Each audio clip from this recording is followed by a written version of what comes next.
Black Ops 6 Zombies was a game that started off by exceeding everyone's expectations. But as the year progressed, things seemed to take a drastic turn downwards. And in this podcast, Donuts and I discuss why exactly that happened, what Treyarch can do to improve that, as well as go over some recent updates and news regarding Grief and the upcoming title, Black Ops 7. Let's dive in. Before we get into all the BO7 stuff, all the talking about Grief and what happened on the COD pod today. I don't know if you saw any of that stuff or not. Oh, yeah.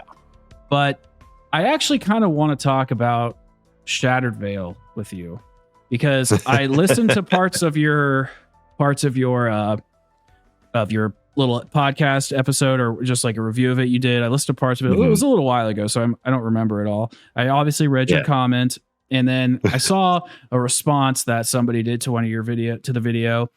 And I hear you, but I still think I ultimately feel differently towards the map. And so I was just wondering if you could maybe break it down. And the reason I wanted to get into this is because it despite some of the glaring issues that you want to talk about, like with the wonder weapons and the reusing of all that stuff, I still think this is the best map in modern zombies, straight up. Like, out of from Cold War to today, June 17th or whatever it is, I think it's still the best map. And so I just want to know more about your opinion. Yeah, I think we have to start with, what makes a zombie map? Like, why do we play zombie maps? Like, what are the pillars of zombie maps that we both enjoy? Like, what are the things that kind of tip the scales or moves the needle most for us? So I guess I'll ask you, I'll reverse this. Like, when you think good map, what are the characteristics of that map? What sort of things stand out as like a good map has to have this, and this? Yeah. I mean, I mostly love to have an atmosphere that I think is very strong. I like the space to feel like it's unique and like I'm tearing it apart. Like I like to feel like there's layers to it that I'm ripping each layer out, and I keep discovering things as I am pushing through. Like an escape. I use the analogy of an escape room, and like you're trying to like break through the map. That's how I feel about it. Good story. Obviously, I would love good wonder weapons and stuff that fit in with that theme, and good quests to support them. That's the stuff that I really care about first and foremost. And I think gameplay is important, but something I used to say in the BO3 and BO4 days, this might be a little heretical to the community, but I used to always say, when people ask me about zombies, they'd be like, why do you like COD Zombies so much? I'm like, bro, because COD Zombies isn't actually about zombies. It's about much more than that. Now I think it's changed, but anyway, that's kind of like the core foundation is that narrative aspect to it. Yeah. And I think in just finding common ground here, thinking at the mechanics of Shattered Veil, I do definitely think it fills that role for you. I think I love the hidden secret things behind the doors, and you have to find and search these things. The main quest of that map is very much like that. And I think that is a very well designed map because it does kind of unfold the secret hidden underground thing with the big Modern Warfare Zombies worm. Like, that was a really fun thing. Shooting the frozen crystals with the Mark II, like, it does feel like that unfurling of a map. And I definitely think it does that very well, more so than like the Tomb or even Citadel and Terminus. So I completely get it on that kind of main quest mechanical level as you're just rummaging around the map. And I think the difference in opinion that we have is that I hold maybe more of a surface level standard to my zombie maps. I very much, in my podcast, I've talked about the pillars of, when I'm playing a main quest or when I'm playing a zombies map, what are the things that I value and prioritize? And I think the first thing I think of is like atmosphere, kind of the general play space. Is it going to be a fun thing to be in? Which is why I like Ancient Evil so much, and Dead of the Night, and 9, and Zetsubou no Shima, because the atmosphere is really good, and just being in the map feels nice. And the spacing and training, a lot of it is training. I'm a big trainer, so I like having a good training spot. But then after that, I like a good wonder weapon and good main bosses, because in Black Ops 3, Black Ops 4, each map had different wonder weapons and different bosses that made the map feel super, super unique. So with Black Ops 6, I feel like the maps themselves have been really good. But in terms of the wonder weapon uniqueness and the boss zombie uniqueness, especially the boss special enemy uniqueness, has been very much lacking. And so with Liberty Falls, just my mindset behind Shattered Veil, Liberty Falls, we were all pretty disappointed that it was reused wonder weapon, reused boss. And then the Tomb comes out after Citadel. Well, actually, first Citadel comes out, and we have Citadel and Terminus, and they're unique bosses ish, unique wonder weapons that are, in my opinion, really fun. And then the Tomb comes out, and it's kind of like, okay, this is weird bonus map. We'll talk about that more, I'm sure, in this podcast, especially now knowing with the Vital map, So, but at the time, there was reason to believe, okay, maybe they are doing more maps. So it's a little bit more justifiable to have a really fast and, simplistic map. Okay, cool. Ice Staff, not my first pick. I'd love like the Staff of Ra if they're going to bring anything back, but that's my opinion anyway. And then Shattered Veil, yep, it does, right? And then Shattered Veil comes out, and it was kind of like Strike 3 for me. It was like, dude, Liberty Falls was the map you could reuse stuff on. The Tomb was already kind of 50-50. Now Shattered Veil, we have the Wonderwaffe, which can legally drive now, 16 years old. And, the Alpha Omega ray guns, which, I mean, they're good, but it's just like, I'm not going to get excited about them. And then, to see... And really, this is like a biased thing. This is not like an objective thing. I try to be objective, but a lot of my emotion is like, because of how popular the map is, I'm like, how are we gonna, complain to Treyarch and be like, oh my goodness, they can't come up with anything new. They're out of they're out of ideas. But then we praise Shattered Veil with having the first wonder weapon ever, and then a disciple, which we've been fighting for the past 5 years, So I think that's kind of the biggest thing for me, where it's like, when I'm looking to play a map, why would I play Shattered Veil when it's got wonder weapons that I've used for the past decade and a boss zombie that I've used or played against for the past 5 years? So that's my long-winded rant. Outside of that, I think the map's awesome. I think I love the donut. Obviously, the donut side quest is really cool. I love the mechanics behind getting the ray guns. I love the mechanics behind the main quest. I like the map is a little bit bigger, so you can't just really quick. It's not a big circle, even though it's smaller circles. But I do like the map. I think it's a solid map. I just feel like it's not as unique as it could have been, like a Citadel or a Terminus.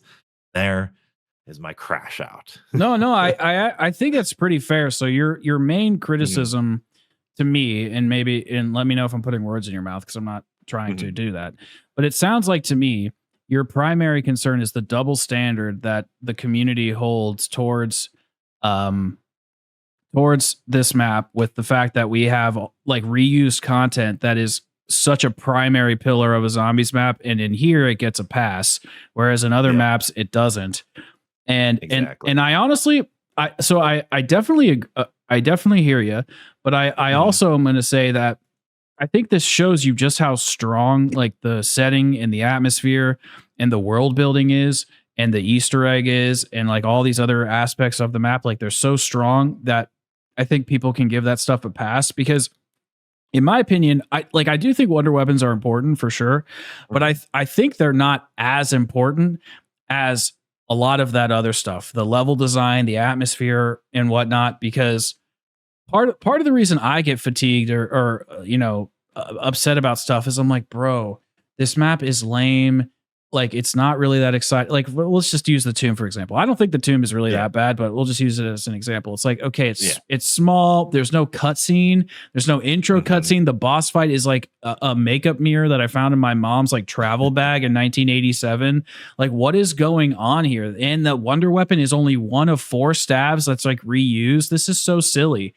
Not to mention, like, so in that context, it's kind of like, throwing gasoline onto the fire kind of thing. Whereas in this map, it's like, okay, we have a sick location. We have a pretty cool Easter egg. There's issues with it for sure, but it's a pretty good Easter egg. It's using a lot of classic Treyarch mechanics of like hiding things in weird locations, and it's obscure, and we're discovering new secret areas. They didn't spoil the entire map with a blog post. Like all these little things kind of like stacked up in the other direction.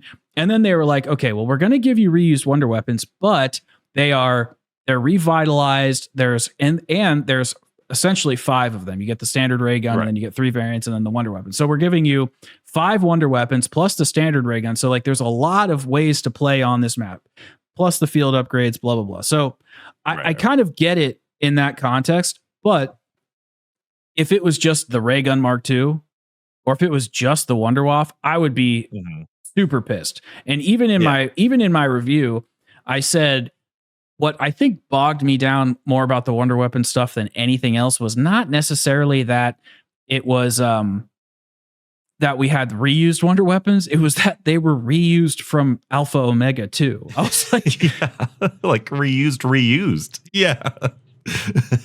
That's kind of off, but okay, and someone else on my Discord also mentioned that like in order to get the Wonderwaff, you have to do, well, first you have to get a variant of the ray gun and do a third of the main quest. But to do that, you need to get the base ray gun Mark II. So you need to get 2 wonder weapons before you get the Wonderwaff. So that sort of side quest was like really draining. And I definitely, I've done that like once or twice for a video, and I'm like, I'm not doing that again. I'm just going to spin the box for the Wonderwaff because I'd rather do that. You can't just use the regular ray gun. You have to get one of the upgrades for it. Yeah, because you have to do one of the Easter, like one of the, like, what do you call them? Liminal spaces in order to activate the clothes under the bed. Oh, okay. I guess I didn't really realize that. Mm-hmm. I guess I just kind of always do it. So it just kind of happens. Right. But if you just want to use the Wonderwaff, you have to do like a third of the Easter egg. And you're like, wow, that's so much work. It's weird. Yeah, that's a really big problem with Treyarch, in my opinion, nowadays, is like, for anybody out there who's watching this, I really recommend watching Milo's review of Shattered Veil. So I try to not watch people's reviews while I'm reviewing something because I don't want it to like get into my head. But then I watch everybody's stuff like afterwards. So if you get an extra view on any one of your videos, that's, it's me. But Milo made a really interesting point in his Shattered Veil brutally honest review thing, where he said that he doesn't feel like the teams in Treyarch, I don't know where specifically, but he says he doesn't feel like they're communicating properly. And then even Stanley posted that thing on Twitter yesterday where he was talking about how the team in Poland that makes all our CGI cutscenes, how I guess we're actually kind of answering Stanley's question. So I'll put that on the screen for you guys to see. But basically, there's just like this lack of communication inside of the Call of Duty studios where perhaps the animation team, or not the animation team, let's use a different example. The narrative team isn't really communicating with the world building team, the level design team, in such a way where when you're exploring the map, it feels like you're uncovering secrets. But in Shattered Veil, it was kind of forced to happen because of the way the main Easter egg worked, where we were entering those liminal spaces. So the world ended up having to develop in a way that felt alive. But none of the other maps really had that feeling. And I don't know if teams aren't communicating, but then we see the cutscene for Terminus where there's those carvings on the wall, but the Easter eggs don't actually mean anything, or at least that's kind of what Stanley's theorizing. And so I just find this to be very problematic, because if you're going to have a team in Poland and a team in like California, and then another one in Florida and another one in China and then another one in Sweden or whatever, it's like, how the hell is anybody ever going to get on the same page to bring us cohesion? Whether it's with a little tiny quest like getting the wonder weapon, like why do you have to do a third of the Easter egg? Shouldn't you just be able to get the ray gun Mark II, shoot it under the bed, and then go and do it? Or why doesn't the carvings on the cutscene match or mean anything? Why wasn't there more to it? And that's my biggest issue with pretty much modern zombies as a whole. It's not that the gameplay is lackluster. It's not that the Easter eggs are lackluster. It's not that the level design is lackluster. It's not that there's like, everything is good enough, but there's no cohesion between it. And I just don't know how we're going to get that fixed. I think that's interesting, and I'm not super storyline guide driven, but I remember really trying to get into the classic story, during Black Ops 3 and Black Ops 2 and all that stuff. I'd watch Johnny J25 all the time, answer questions.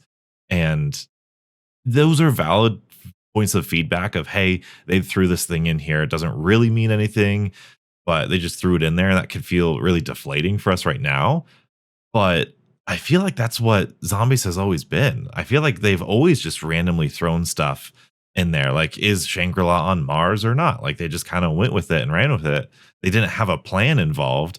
They just thought, oh, that'd be kind of cool to be in there. And so I think that's kind of obviously it's different nowadays in some ways, but I feel like that might be one of those, what if, Black Ops 2 or Black Ops 1 were to be re-released today and we randomly saw something like, what does this mean? What does that mean? Who is this person in Shinonuma being hung or something? Like, did they really have a whole backstory for Peter McCain and all these other people before Jason Blundell took over and then purposely gave them one and kind of, what do they call it?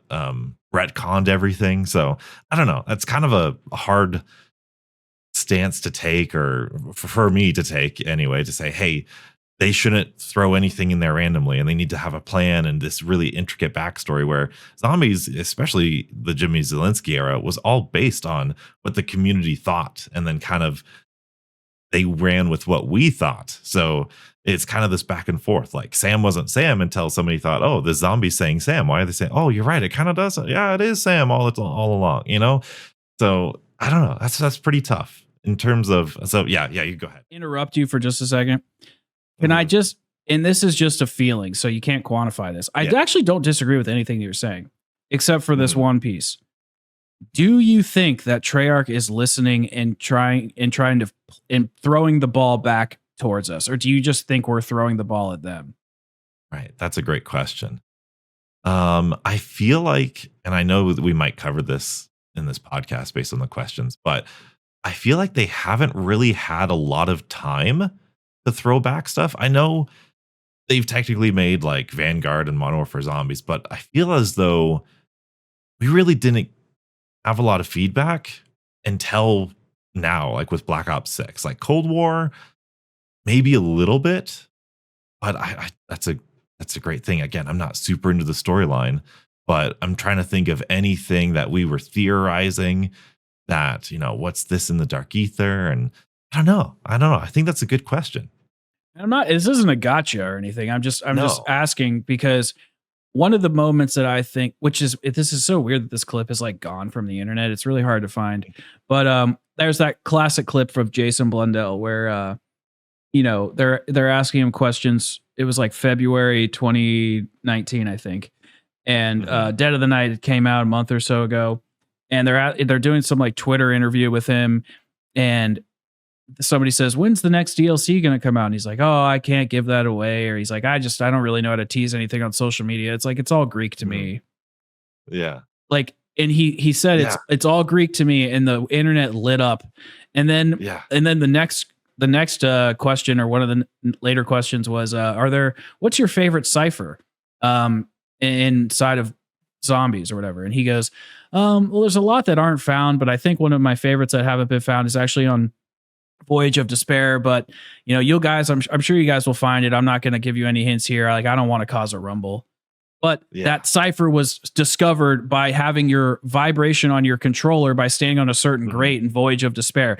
That shit is fucking awesome. And like 100%. And I'm not even saying it has to be huge, but that tug of war is not I like lobbing the ball. I'm going to use that analogy. I like lobbing the ball back and forth between Treyarch. It doesn't have to be every day. It doesn't have to be every month, but just like, where are those Intel videos? Where are the interviews with Kevin Drew coming out, or whoever? It doesn't even have to be Kevin Drew. I know he's like the spokesman for whatever reason, but let's just use him again as an example. It's like, why isn't there a Twitter interview with him saying, I don't want to give too much away about Janus Towers, but I'm sure when you guys are going to get into it, you'll all be swinging from the rafters, and we're all like, "Oh, is that the grappling hook?" Oh! Right. Like, that's all. That's all I'm looking for. That's all I'm looking for. Yeah, that's a great point. That has been missing, and ciphers have kind of been missing. Like, I know Intel is kind of like fills the role in a sense, but like ciphers were there's another step to the ciphers, you know? Even the easy ones, whatever, it was still like, oh, we got to figure this out. And it did create that deeper connection with the community that I feel is a little bit weakened since Black Ops 4 for sure. But yeah, it's a good point. Yeah. That's just really what I miss. It's Yeah. and that lets me, I know that's this sounds stupid, and it's not, it shouldn't be an excuse, but it kind of lets me be more forgiving with the developers when they make mistakes. When like part of the reason I think I wasn't so critical on BO4 is just because I loved how upfront they were about, they like content creators were going out there and everything. But then it got so bad that they stopped. And that's when I started to be a little bit more critical. I was like, so they're not even going to talk to us anymore.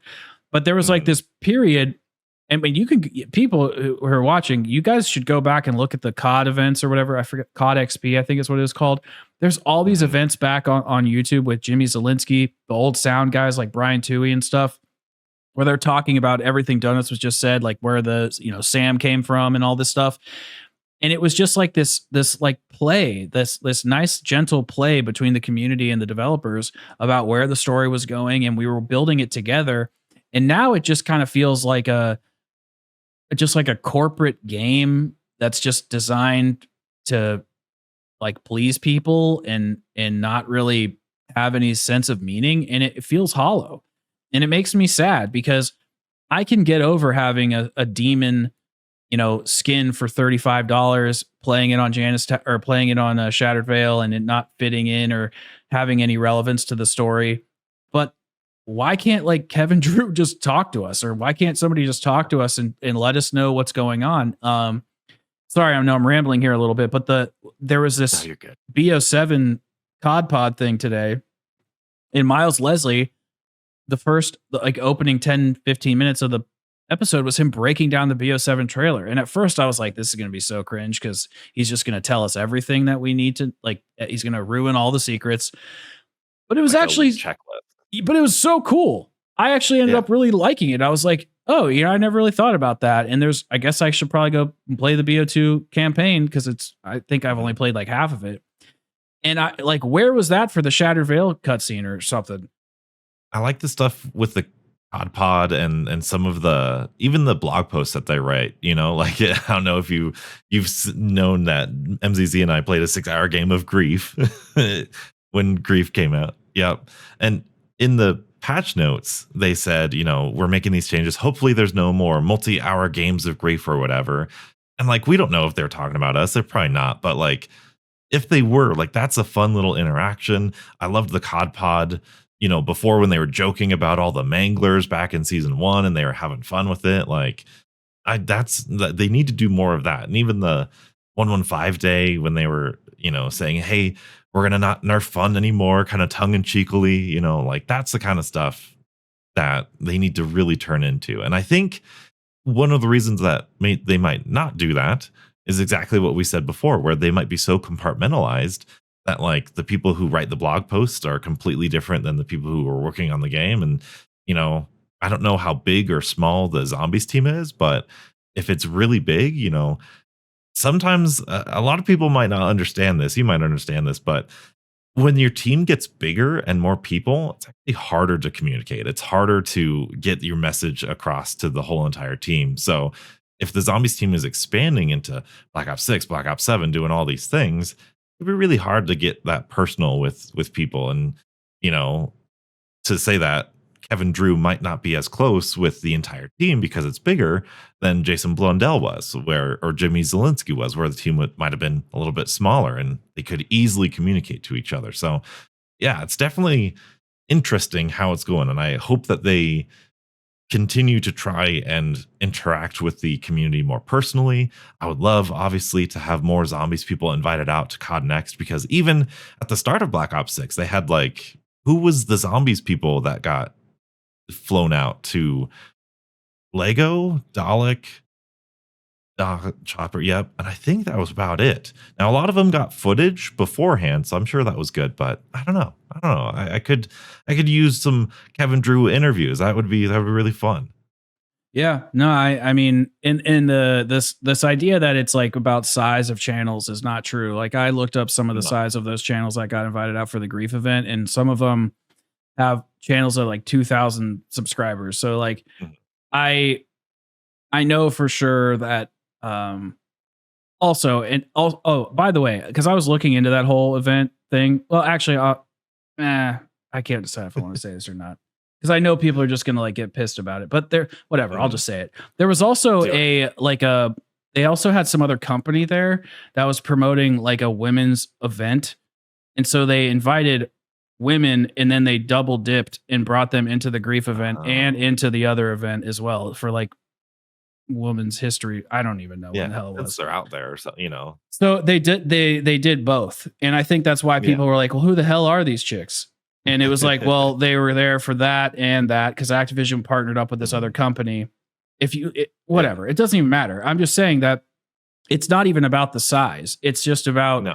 getting people that represent the community. And it's like, obviously, you have like 150,000 subs. MZC does too. You know, I don't even know how many I have, but I think people in the community like my channel, and I think they like my podcast and stuff. And honestly, I don't even really.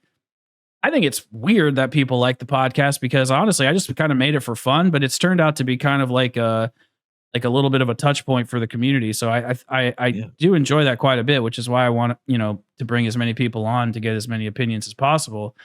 But I do think that they probably know who we are and they know Mhm. our little group, and it would be cool to be like just part of it to know what's going on so we can give information back to the community and help Yeah. shape the mode like it was done before. Yeah. And I will say, like, I completely understand, and I think MZZ and I were talking about this just privately. Like, we understand, like, what happened with Black Ops 4. They were really close with a whole bunch of creators. And then Black Ops 4 happened. And if you don't know, there's just some like messiness with it. People didn't like Black Ops 4. There was some negativity, or more than just negativity, but there's some unprofessional, whatever, some conflict happened. And I think it burned kind of both. It burned the community, it burned Treyarch. Stuff happened, and I feel like they were just like, all right, we got too close to the community, we got too close, feelings were hurt or something was burnt, bridges were burned. So we want to try to keep our distance and be really, really extra professional. And I think it's been enough time now. There's new figureheads in the community. There's new, the community is completely different in how we communicate with each other anyway. So I feel like now would be a perfect time to try to invest in different people and get new faces in the Treyarch studios. I guess I feel like that would be the best way to say it. So I feel like now would be the time. So Treyarch, it's okay. You can love again. yeah, exactly. And I get it. We love Black Ops 4. We get it. We get why you were hurt. Black Ops 4 is a great game. I see the passion, It's the but best game I of all time.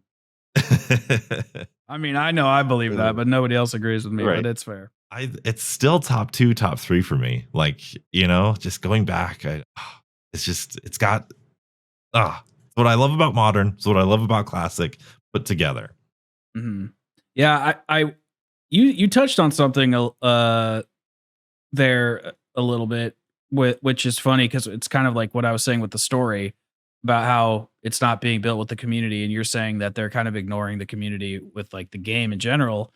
And it's like, yeah, I think this is just just an issue that's spread out through the entirety of Treyarch, Activision, and the zombie mode, and well, just Call of Duty in general. Like, it just doesn't feel like they're making the game with the community anymore. It just kind of feels like they're making a game. They're like, okay, we're going to produce the game, sell the game, whatever, but we're not making it in that. We don't have that relationship anymore. And I think multiplayer feels this way too. I mean, I look at channels like Mhm. Exclusive Ace, and I think I watch Blame Truth. I think he's funny. So whatever, shoot me if you hate me. I don't care. I think he's funny. Ugh. And so I watch his content because I like to I want Like to the know. two extremes of the multiplayer spectrum That's right why I there. watch it because That's pretty good like, spread. well, and I watch T Dog too. So like I watch Mhm. T Dog because I think he's like super funny or super. Well, he is funny, Yep. entertaining, and he like makes interesting videos with different concepts. Yeah. Exclusive Ace because he actually like it's like like a moderate take of zombies and or of multiplayer, and then I watch Blame Truth because he just screams and I think it's hilarious. So yeah, I want to know like what people are thinking, and they actually have been feeling this way, the way that a lot of zombies players are feeling, but they've been feeling it for like 5 or 6 years before us, and or a few years before us. And so I think it's just interesting to kind of see that zombies was just a little bit lagging behind the multiplayer, getting that like that little bit of a disconnected treatment, almost like they're making the game for a different community, or just for just kind of ignoring us. And I just think it's sad. And Mhm. I don't know. I just want more communication. That's all. That's really what I'm I asking do for. want to push back a little bit, and I apologize if I insinuated that they're ignoring us.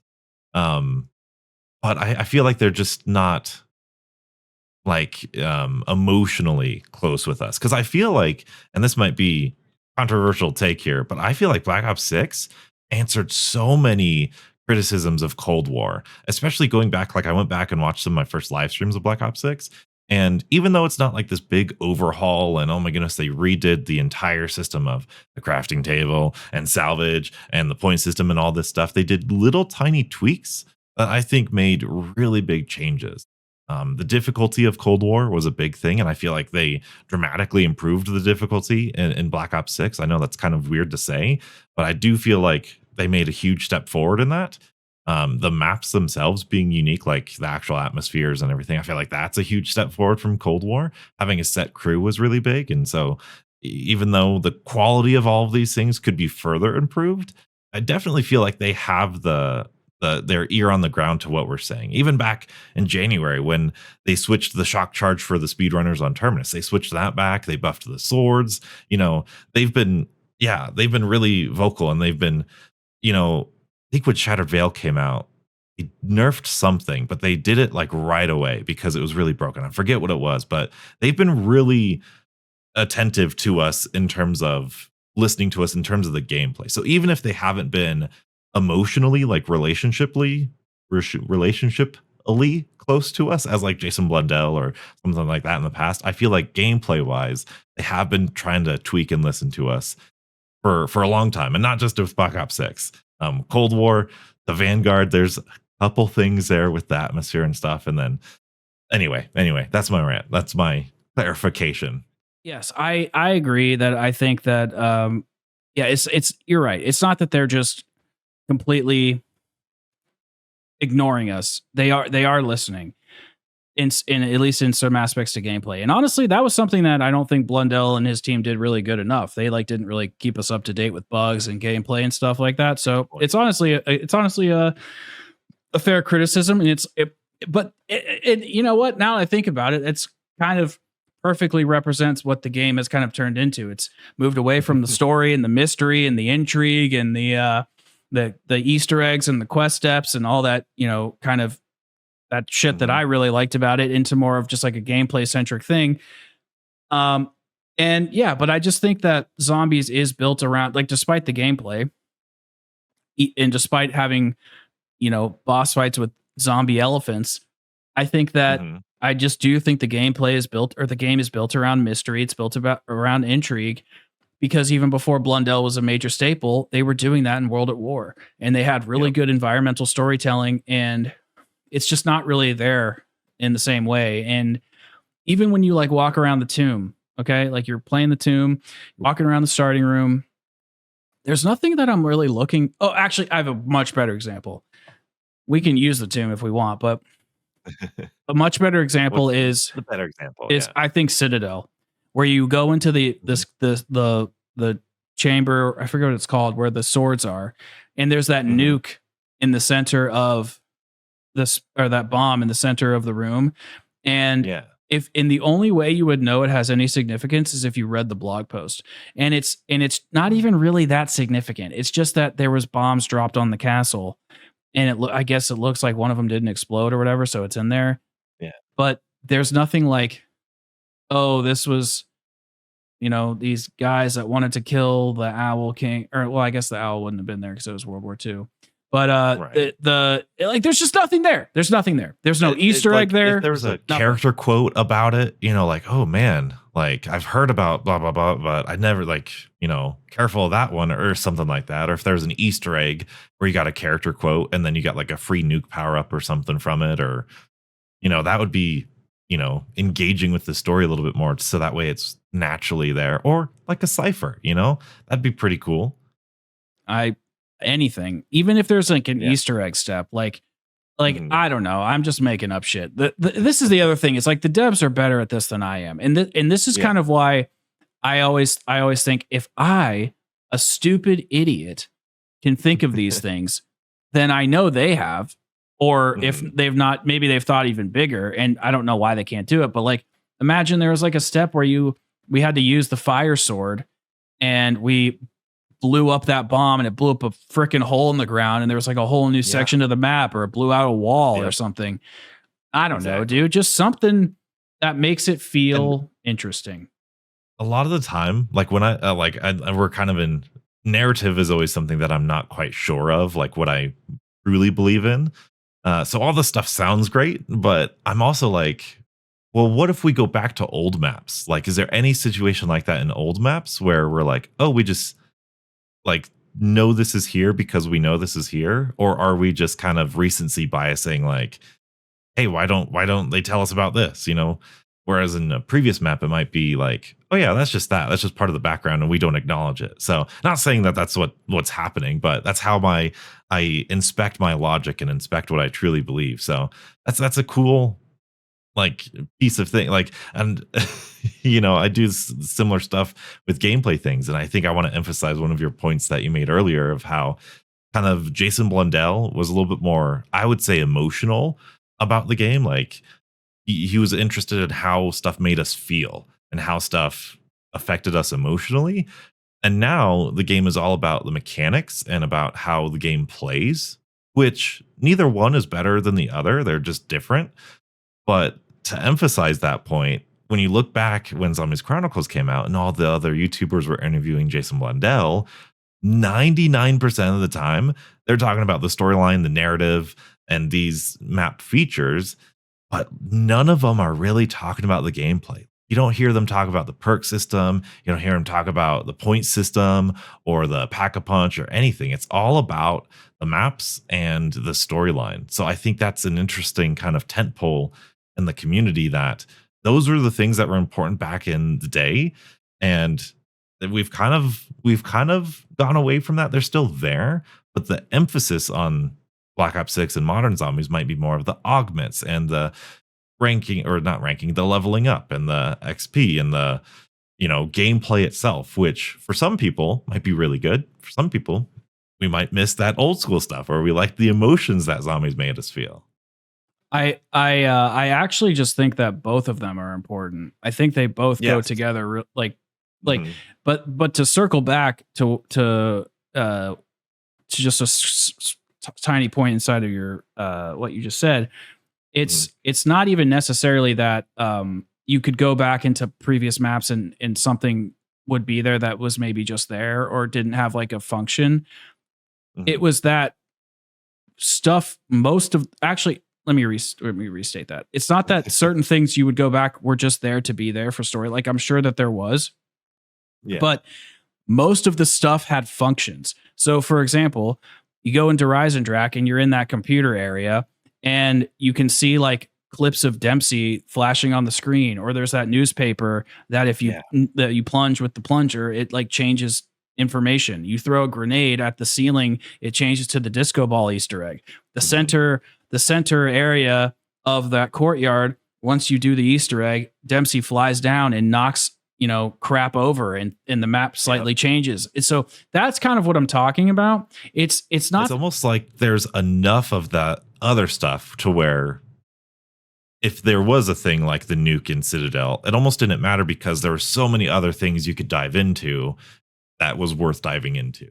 Yes, they all had. There was a lot of aspects. They didn't make stuff if they didn't have to make it. Every part of almost every part, like oh, I'm trying to think. It's like, I don't really know what this analogy is, but I'm going to try it. It's like if you go Mhm. to get chicken wings and you like eat every aspect of the chicken off the bone, like you eat it clean. It's like that's what like classic zombies maps were. It's like every part of the wing was delicious meat. Whereas now it's just not really like that. There's like some fatty parts, there's some extra cartilage, like they missed it with the deep fryer, or like they forgot to put salt in the batter. It's like it's just not everything is like super functional all the time. And they care. And this is my whole thing. I'm not sure if you've seen these episodes before, I'm going to say it again.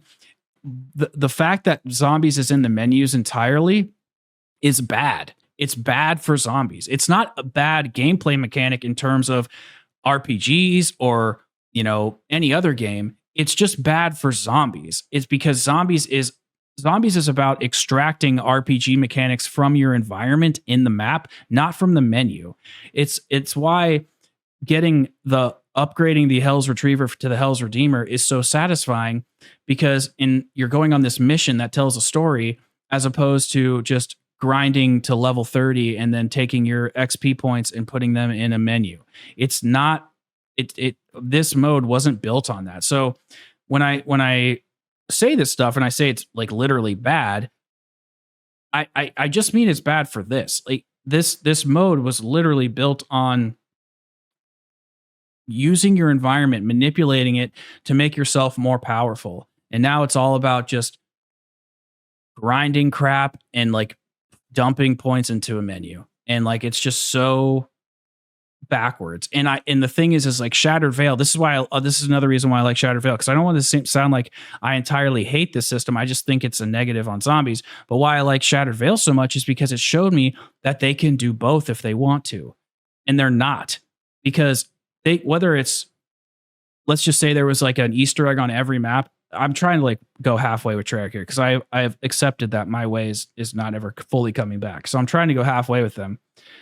Imagine if there was an Easter egg on every map, Terminus, the Tomb, Shattered Veil, whatever, that allowed you to craft an extra slot into the crafting table.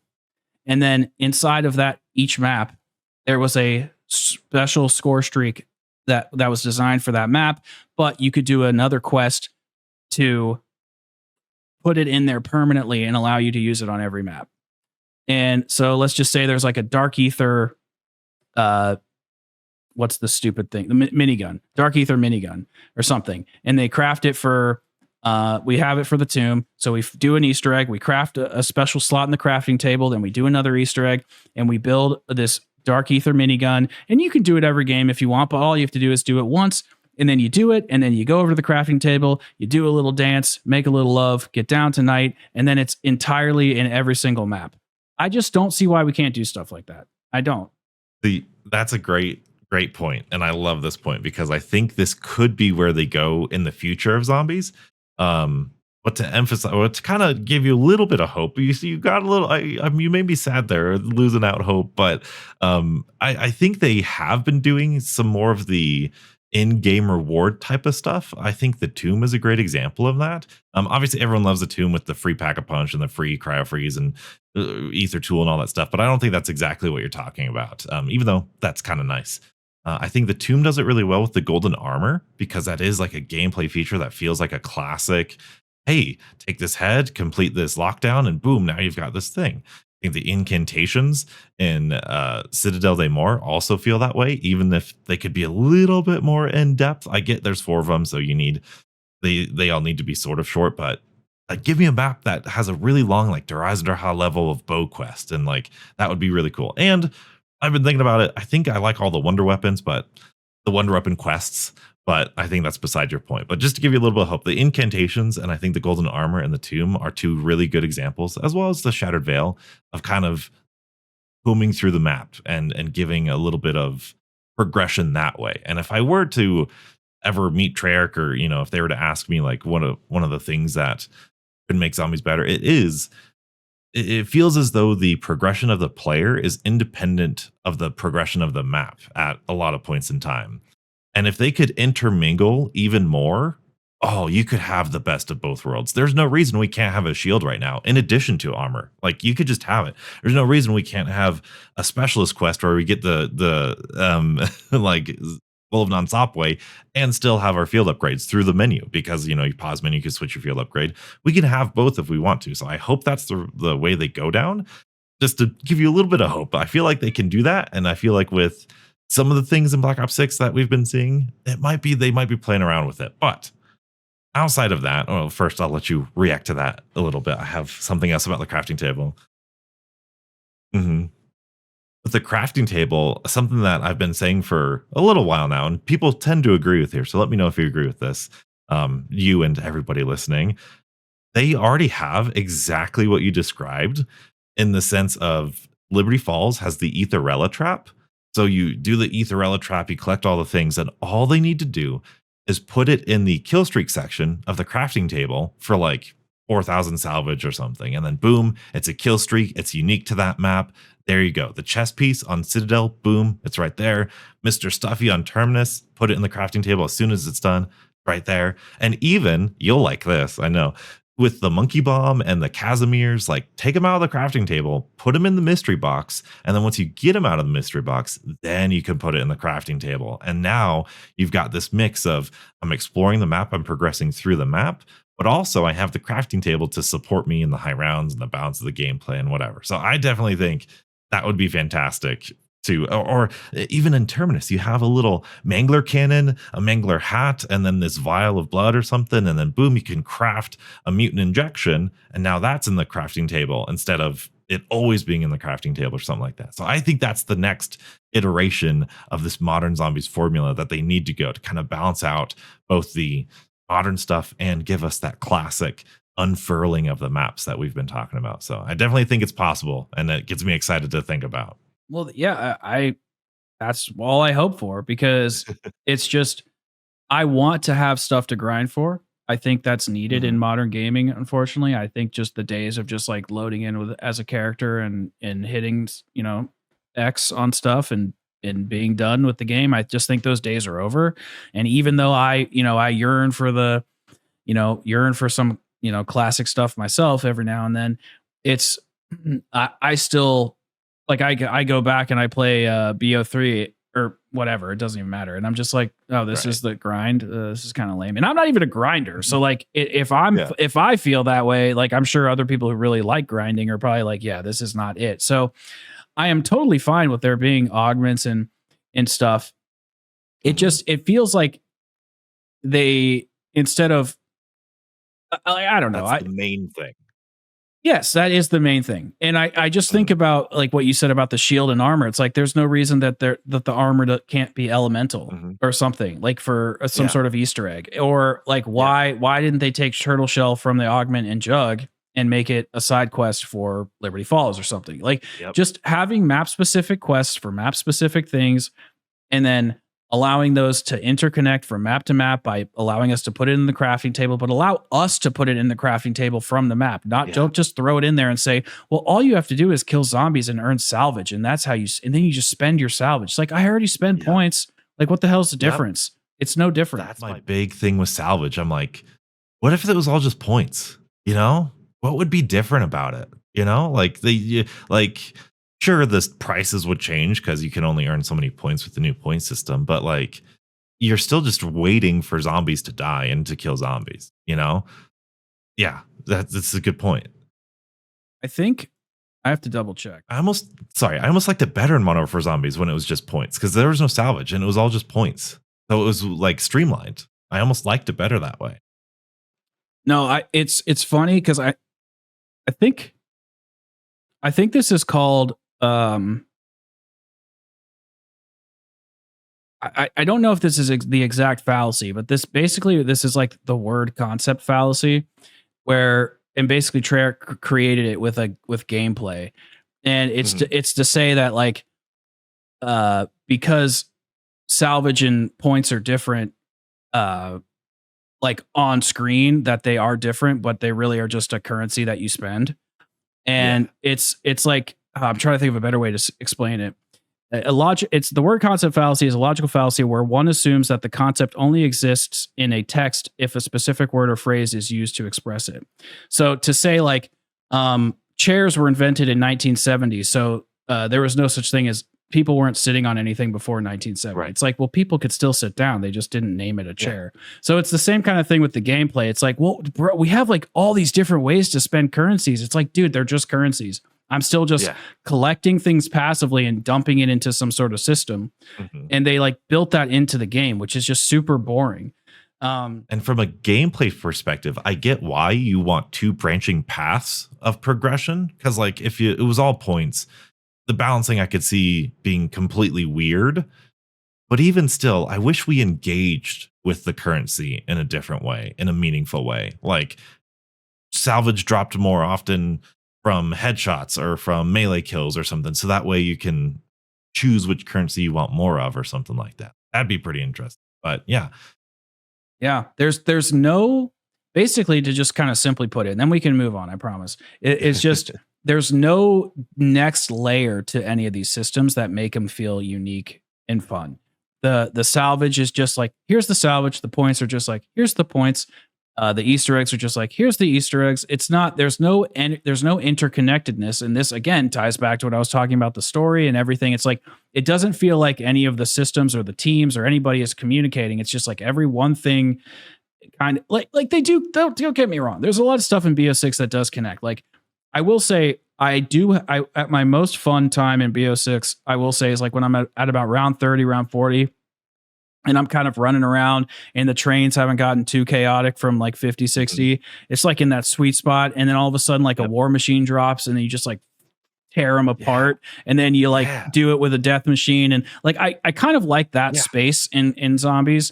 So there is a connective element to the gameplay that I do find to be satisfying, but the depth of those connections is not very deep. It's just very, very, it's very surface level. I said this in my next video where the Black Ops 3 and the classic Zombies gameplay is all kind of built upon itself. So it feels very tight. Like it was able to iterate and be this whole thing without needing to be anything else. This new Zombies gameplay is just a big overhaul of the classic. So it's going to come under more scrutiny, but it feels as though it's a little bit looser. They need to tighten these things, tighten this, and make this a little bit different. And the thing that made me think about that was I thought I had the exact same experience in my upcoming video of like 30 to 40 to 45 was like perfect. Where I'm like, now I want to use the equipment. Now I want to use the kill streaks because it's just difficult enough that the manglers are a threat or the whatever is a threat that I want to use it.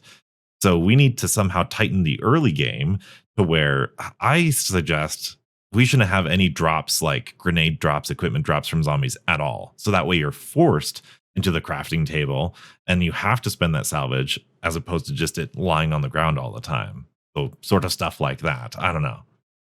Yeah, I just want there to be. But I know your relationship with the crafting table is not great.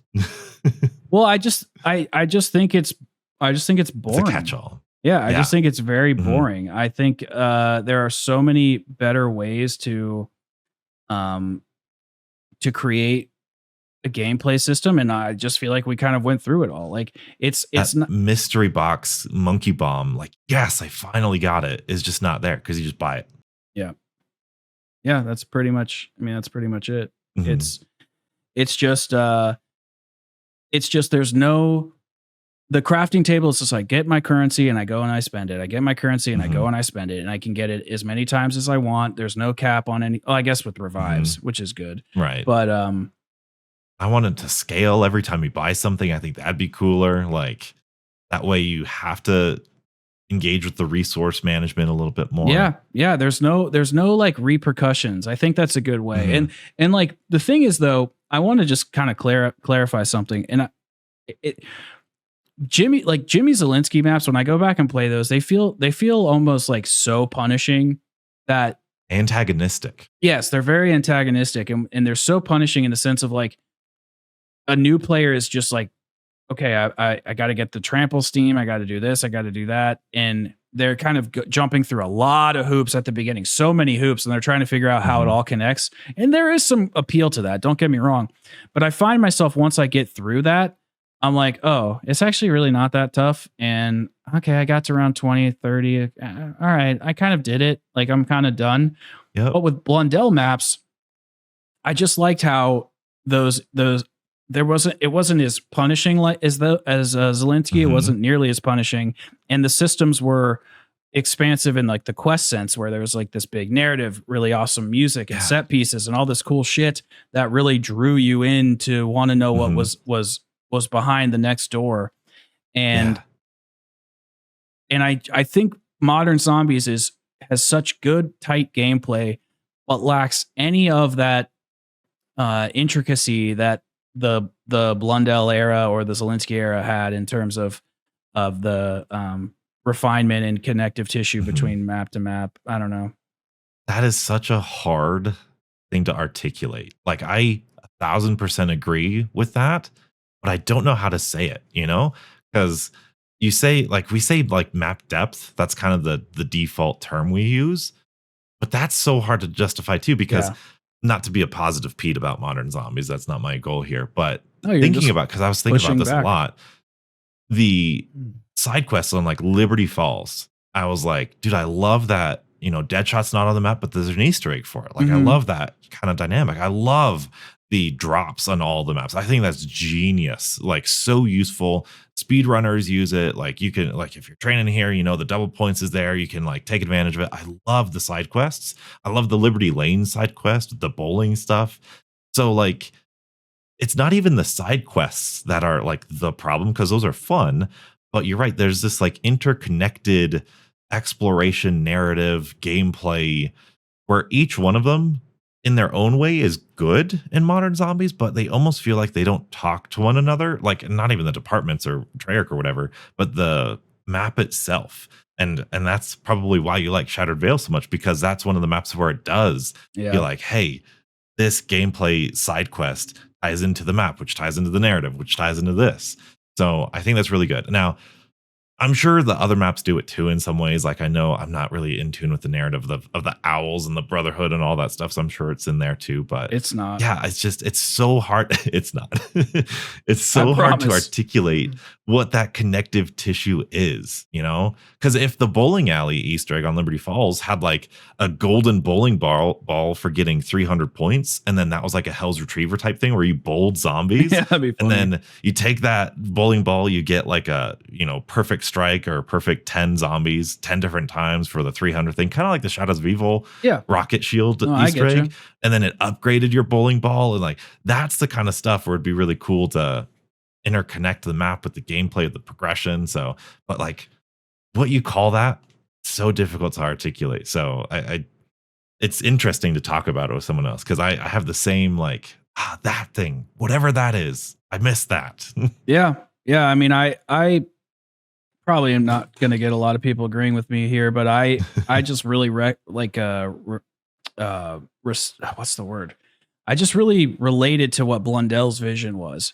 Mhm. The way he thinks about things. It's just kind of how you're saying it's hard to articulate stuff. It's like, and then you hear somebody say something, you're like, dude, I've been thinking about that for like 6 months, and you just said it in one sentence. Like that Blundell does that to my brain with like gameplay and game Yeah. design. And so to me, I think he's a genius, but to somebody Mhm. else, they might think he's an idiot. And so I get it. And I just get confused because it's like Kevin Drew and Corky and whoever else has been around for a while. It's like they've been around Treyarch for years. Mhm. So I don't understand where this disconnect is coming from. But I did want to actually move into one thing really quick before we talk about the BO7 stuff. And I was just curious, like, what you think of Grief. And then or if you want me to give you my take, and then Yeah. you can go after that. Maybe you'll have a nicer take than mine. I think you should go first. But first, I want to say with Jason Blundell, I remember, and I'm sure you remember too, how many people said he ruined zombies. Yeah. There's a group of Black I Ops 1 remember that, fans who yeah. when I played Black Ops 3, I was parade like it's not as difficult, it's not as complex as you think it is. And people were, I don't want to have to do an Easter egg just to turn on power on every single map. Every single map. Oh, it's so complicated. It's not that complicated. It's super easy. It's not that bad. But that's a lot of people's feelings that he ruined zombies and made it all about the story and narrative and not about the gameplay. So when Cold War came around, and now Black Ops 6, I feel like those people who hated, like, I remember in one of my podcasts, I pulled up all these hate comments on Black Yeah, Ops I 3 watched maps that, and yeah. Shadows of Evil and so interesting. And it's hard to tell who's a majority, who's not. We're here on YouTube, so are we skewing in our own little echo chamber? Probably Nope, in we some are ways, the absolute truth. But Treyarch has all the real stats and graphs that I would pay a lot of money to see. They know the player numbers of those old games and these new games. And when you have an online community like we do saying one thing, like, oh my goodness, we love Terminus. Terminus is such a better map than Liberty Falls. But then they look at the numbers, they go, well, you guys are all playing Liberty Falls. So like, what map should we make next? Someone like Liberty Falls or one like Terminus? It's hard to, like, who do you listen to at that point? So you try to do a mix of both. You try to make everyone happy. So it's really difficult. But I just thought that was interesting with Jason Blundell, and like, it's, time is a closed circle. We're all going back and forth. Yeah. But I mean, tell me your thoughts on grief. Well, sorry, I wanted to say you said shit, what did you say? People hated the old zombies. Oh, what I think is funny is, so the BO1, BO2, whatever, those people, they hated BO3 and BO4 because Blundell ruined it. But what's really interesting is like the Cold War fans, like the people who were like 16, 14, 15, 16, they played zombies for the first time and it was Cold War and it like broke their brains and they're like, I love modern zombies. What's really funny, and you should start paying attention to this if you haven't, they've been going back and playing older CODs like BO3, 2, 4, whatever.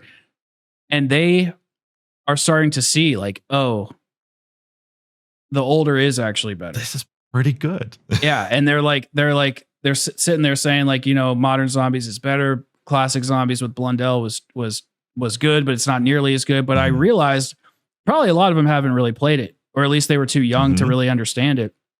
In that, I don't know. I'm sure I've seen so many posts on like Reddit and stuff like, hey, I actually played Black Ops 4 for the first time and like, it's really good. And I'm like, yes, it was always good. I told you. I know.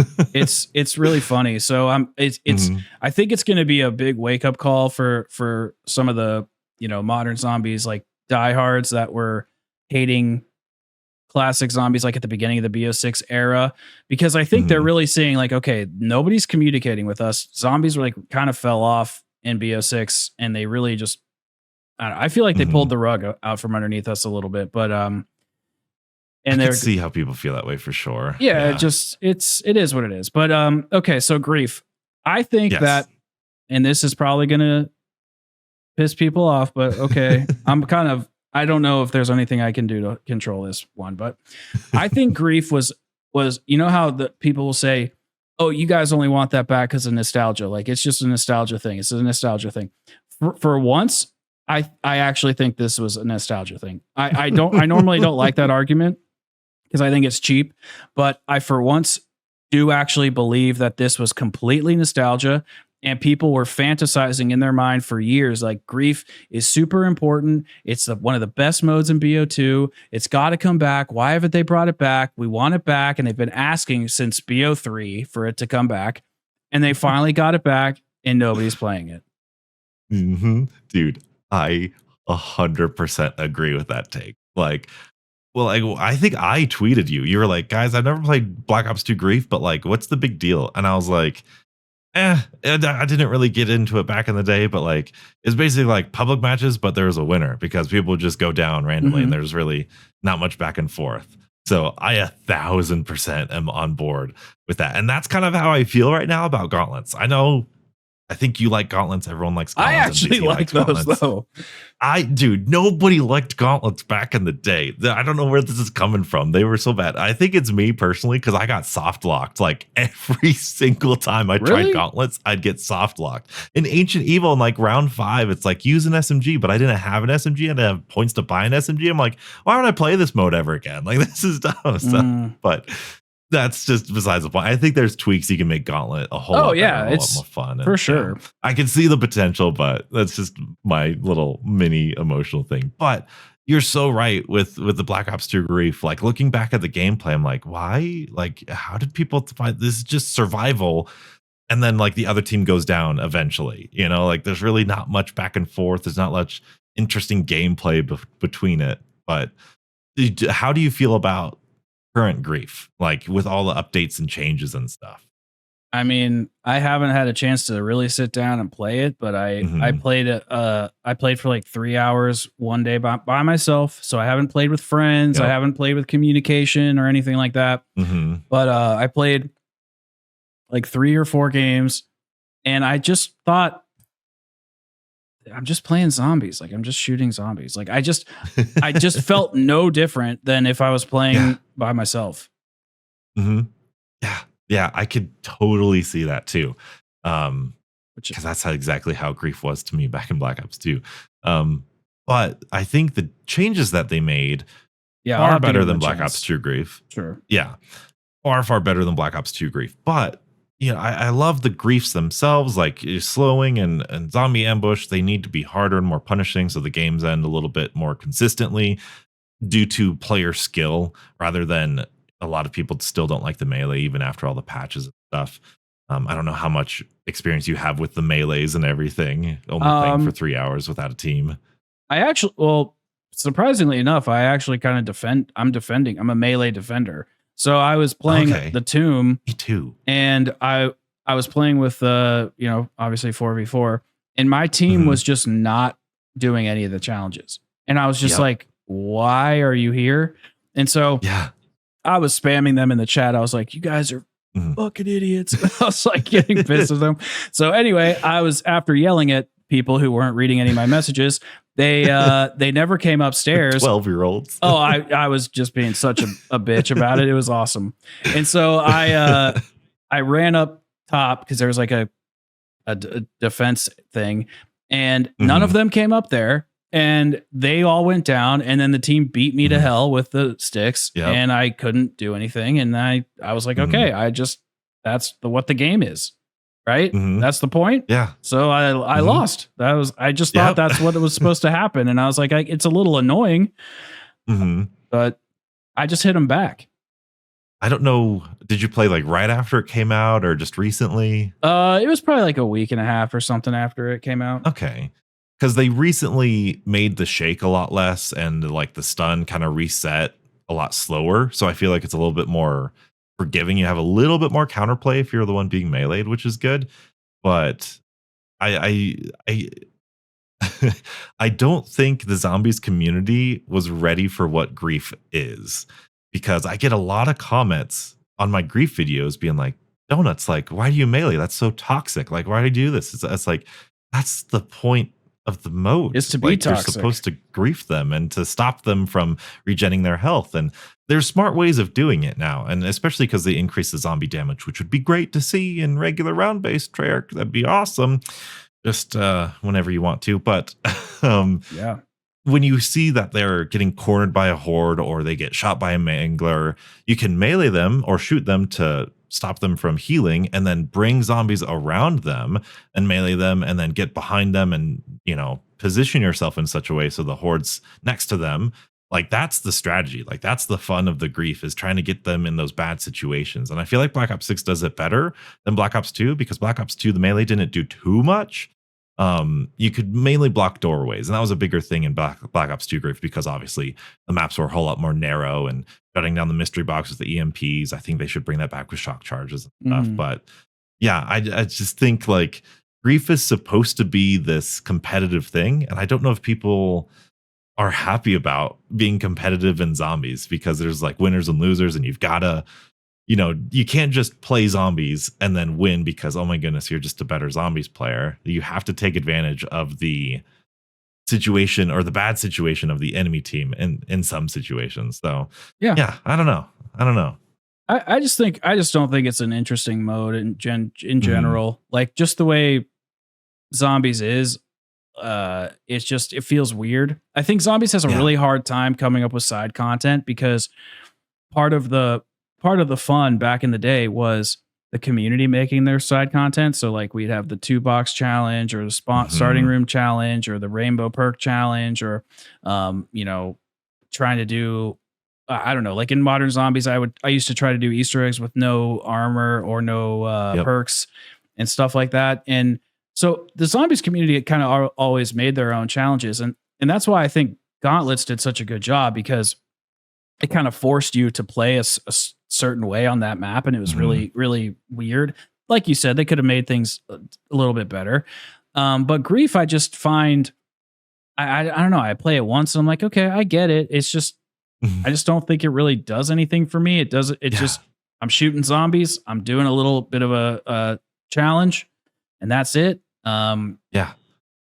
And that I guess It's a that's it. different philosophical way or reason to play because when I play zombies, I'm there cooperatively. Like I want to progress, I want to get to high round, I want to complete a challenge or do something within the game. It's almost like the gameplay of zombies itself is too much fun that when you have other people trying to stop you from doing that, it's like annoying. Yeah, And it's that's like, fair. dude, why, like why stop me from having fun sort of thing. That's a fair point. I also like Zombie Rush. I like Cranked. I liked, those other zombie modes, Onslaught, Containment, because that's kind of like Onslaught was good. yes, it was like whatchamacallit.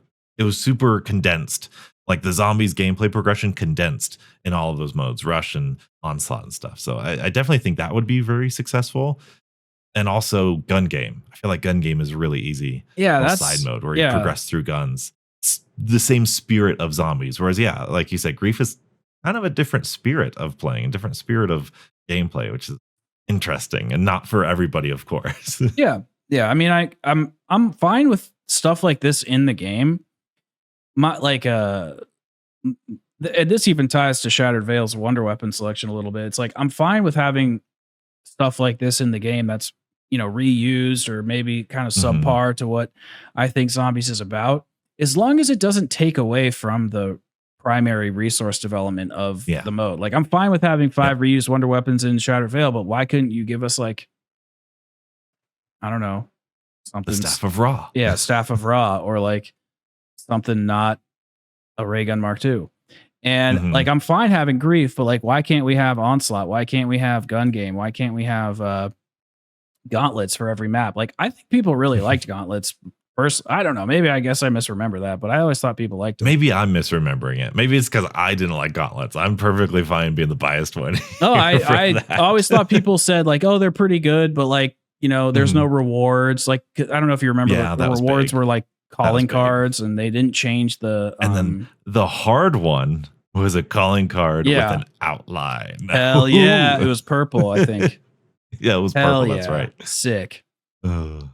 So okay, so we've been going for about an hour and 15. So let's kind of just like wrap up a little bit on some of the BO7 stuff, and Yeah, BO7. so I guess I'll let you decide. Would you rather talk about like what you well, I guess actually I think these go together. What do you want to see from BO7 Zombies, and like what do you think about the transit rumors, the Mob of the Dead rumors? What do you think about the COD pod? Like you can just pick whichever direction you strikes your fancy. Mm-hmm. With Black Ops 7, it's so hard to create expectations because we've never had Treyarch doing zombies back to back in this capacity like we have with Cold War to Vanguard, but that was a different studio, quote unquote, working on Vanguard. Now it seems like Black Ops 6 and Black Ops 7 are almost one package. I know that's not like the vernacular they want, but I almost feel like, and a good question was asked, I think, on the previous podcast I was on. I think Jeff asked, like, when did Treyarch know they were going to work on Black Ops 7? And that kind of affects what I expect from Black Ops 7. If they knew they were working on it right from the get-go, like, hey, you're making Black Ops 6, Black Ops 7, then I feel a little bit better because it means they're probably stretching out the new stuff and the fun stuff across these 2 years. So the new Wonder Weapons, the new maps, the new bosses, like we'll see more of that next year, which gets me excited.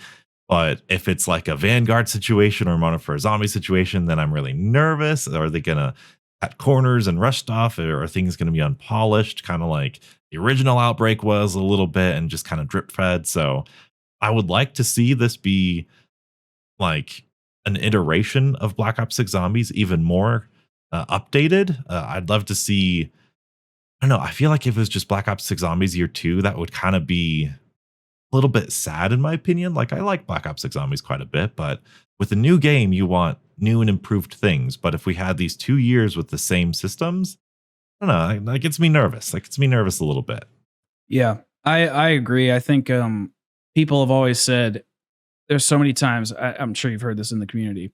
Why do we have the yearly release cycle? I just wish Mhm. they developed Black Ops 3 longer. Black Ops 4 year 2 or Cold War year 2, Mhm. Modern Warfare 3 year 2. Why are they doing this? Yep. But I often say, well, I hated Modern Warfare 2. I hated Modern Mhm. Warfare 2019. Everybody hated Black Ops 4. Really, the only game that I think a year 2 would have been awesome for would have probably been Black Ops 3. But Mhm. Even then, that was still scrutinized with the jetpacks. That's yeah, why exactly. Infinite Warfare had the negative that because we were done with it. We're like, Yeah, has the best like ratio Mhm. on YouTube. I It's think it has the most likes yeah, out of any video ever. out of any Exactly. video. Uh-huh. Yeah, that's kind of what I'm saying. It's Sorry. like I just don't want I don't want Cold War 3, you know? Mhm. I want them to do what we just have been talking about, revitalizing the crafting table, bringing new Yep. systems into the mix, adding Mhm. more depth. Because Rizzo said this. He's like, he's like, we all gave people the benefit of the doubt, or Treyarch the benefit of the doubt, like Cold War, COVID, working from home, trying to redesign zombies because Black Ops 4 was such as much as I hate to say it, it was a failure and it screwed everything In the up. eyes of the community. Yeah, in the eyes. I mean, I love it. I Number love one it. game of all time. It's even better than Ugh. like Super Mario and GTA. Dead of the Night, Ancient Evil. Yeah. Great maps. If I don't know if you saw the episode where we did a BO4 breakdown, but this guy, he made a Reddit post about why BO4 is like one of the best games of all time, and he said Dead of the Night was one of the best experiences in gaming as a whole. And Wow. and so we were laughing about that. Let's go. Funnily enough, for those of you who made it this far in the episode, that guy reached out to me. The Reddit post guy, he reached out to me, and I'm having him on as a special guest here in the future. So stay tuned for that episode. Nice. It's going to be, I think it's going to be fun. So Mhm. I don't remember what the hell I was talking about. Oh yeah. So Year 2. yeah, I just want, I don't want there to be the same Iterations. movement all the time, unless I really, really like the movement. I don't. You like Black Ops 6's movement? I really like the movement. When I can't sprint in a different direction in a different game, I'm like, all right, I can't do that. I can't do that. Now I know I agree, yeah. the power creep creates the balance a little bit weird, like with super sprint. Like I get that, but it's just fun. It's just fun to move around and run around and dive in all the different directions, feel like a superhero. I think it's a little too fast. But Mhm. so if they kind of toned it down just a little bit, I think it would be a little bit better, because I think part of the reason why the zombies spawn in the way that they do, where they kind of spread out and Mhm. wrap you around like a blanket of death, they Mhm. it's because you're so fucking fast. And if you Yeah. just have PhD on, you can slide your way to wherever. I don't know if you ever And there's seen like Kingdom 50 play. It's zombies crazy. on the map at a time Yeah, now. So that's exactly. naturally going to create a higher stuff. You were also talking about, I think it was Rizzo who was saying something about Cold War. That train of thought you were having. Yeah, well, yeah. Basically, like, we gave the devs the benefit of the doubt. Cold War, Mhm. COVID, all that shit. And we didn't want them to, we didn't judge the devs too harshly. We gave them the benefit of the doubt Mhm. because, like, bringing in new stuff, Black Ops 4 failed, all that stuff that I was saying. But then Yep. Vanguard came out, and, they were forced to make that because they were getting to the new engine and, all that new stuff. And we're still like giving them 6 months or something. Yeah, they basically, it was like finding out that you have a huge report due on Monday and it's like Sunday night. And No, it's like Tuesday morning. yeah, exactly. It's Tuesday morning. The You're report like, was due crap. yesterday, but the teacher hasn't graded it. So you have to break into their house and sneak it into the stack of papers. That's Vanguard. That's exactly Vanguard. But then That is Vanguard. MWZ came out and was actually like kind of Mhm. good. It needed more content for sure, but it was actually like pretty good.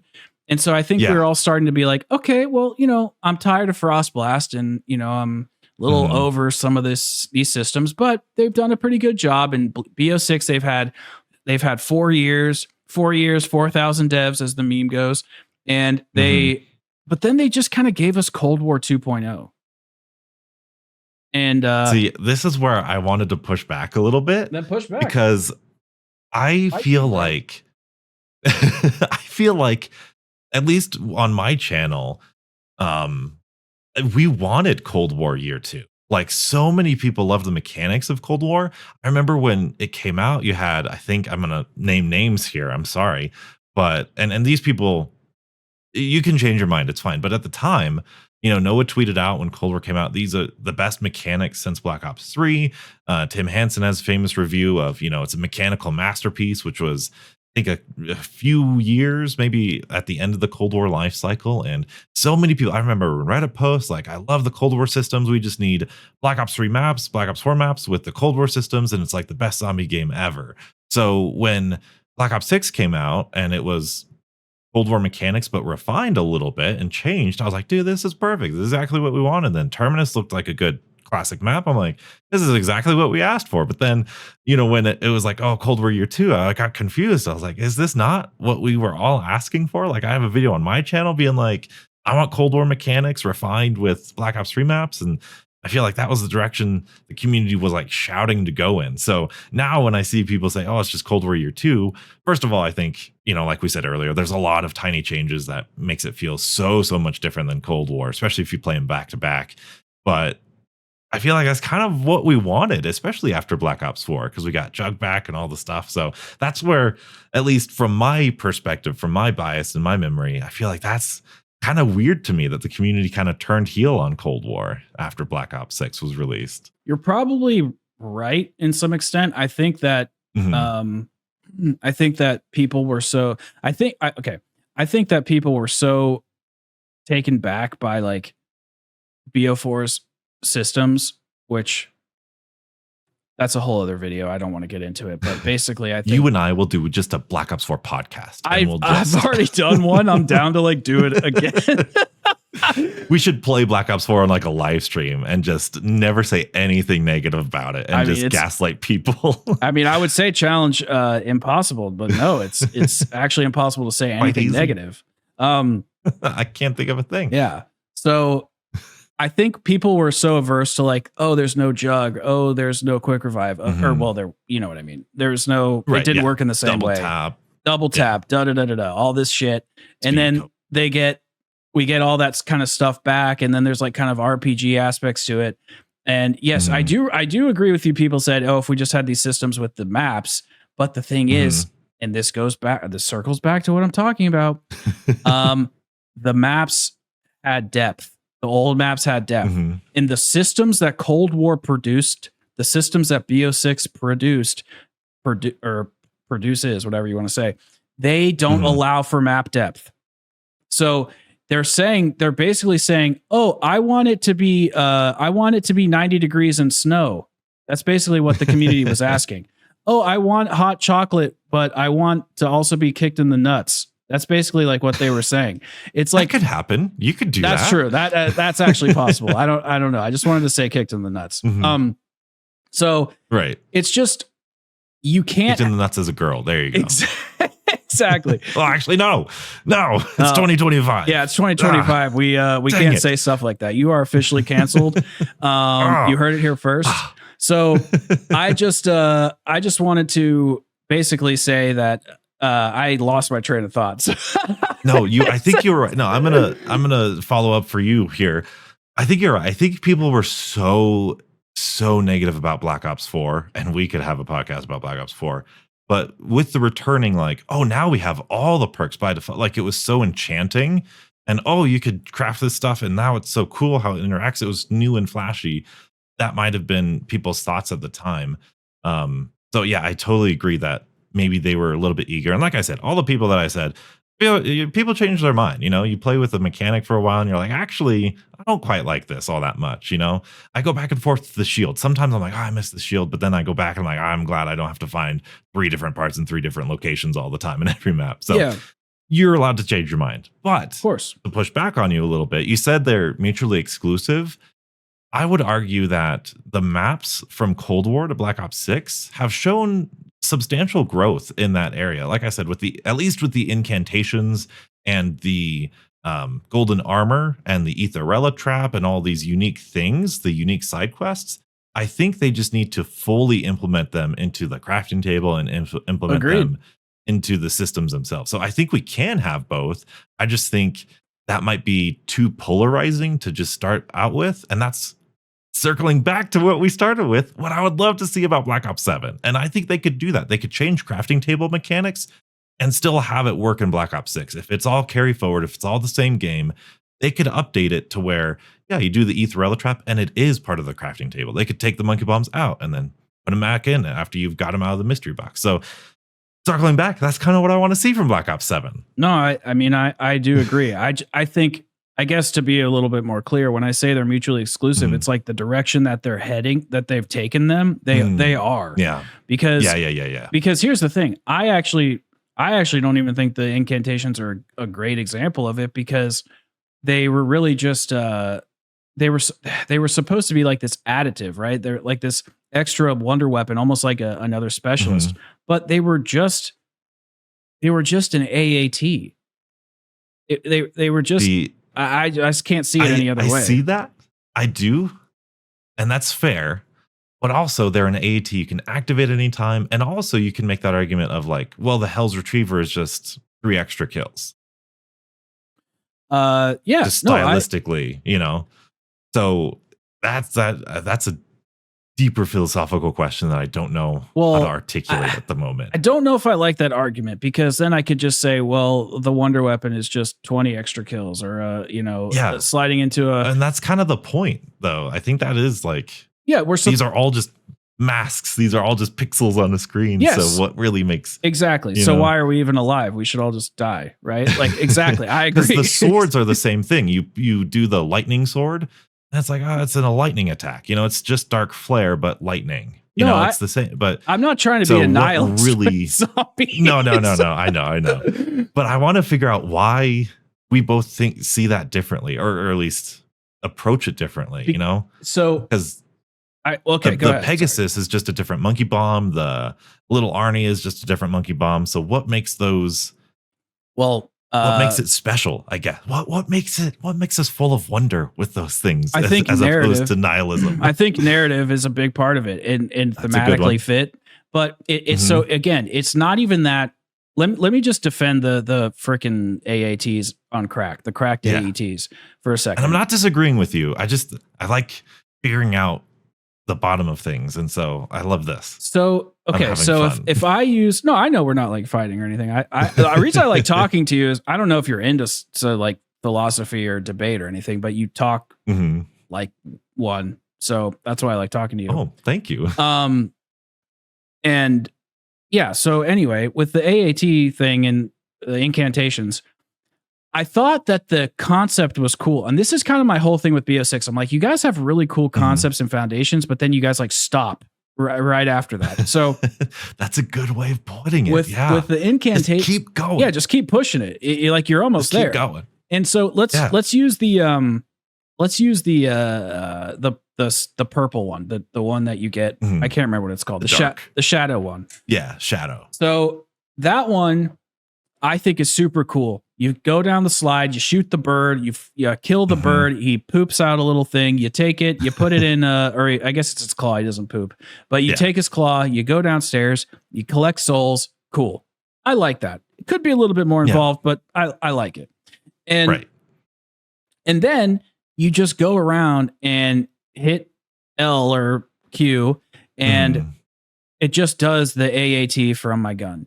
And so what I think would have just been more exciting would for it to be exacerbated. So imagine, and listen, I'm even willing to go with this, something this cliche.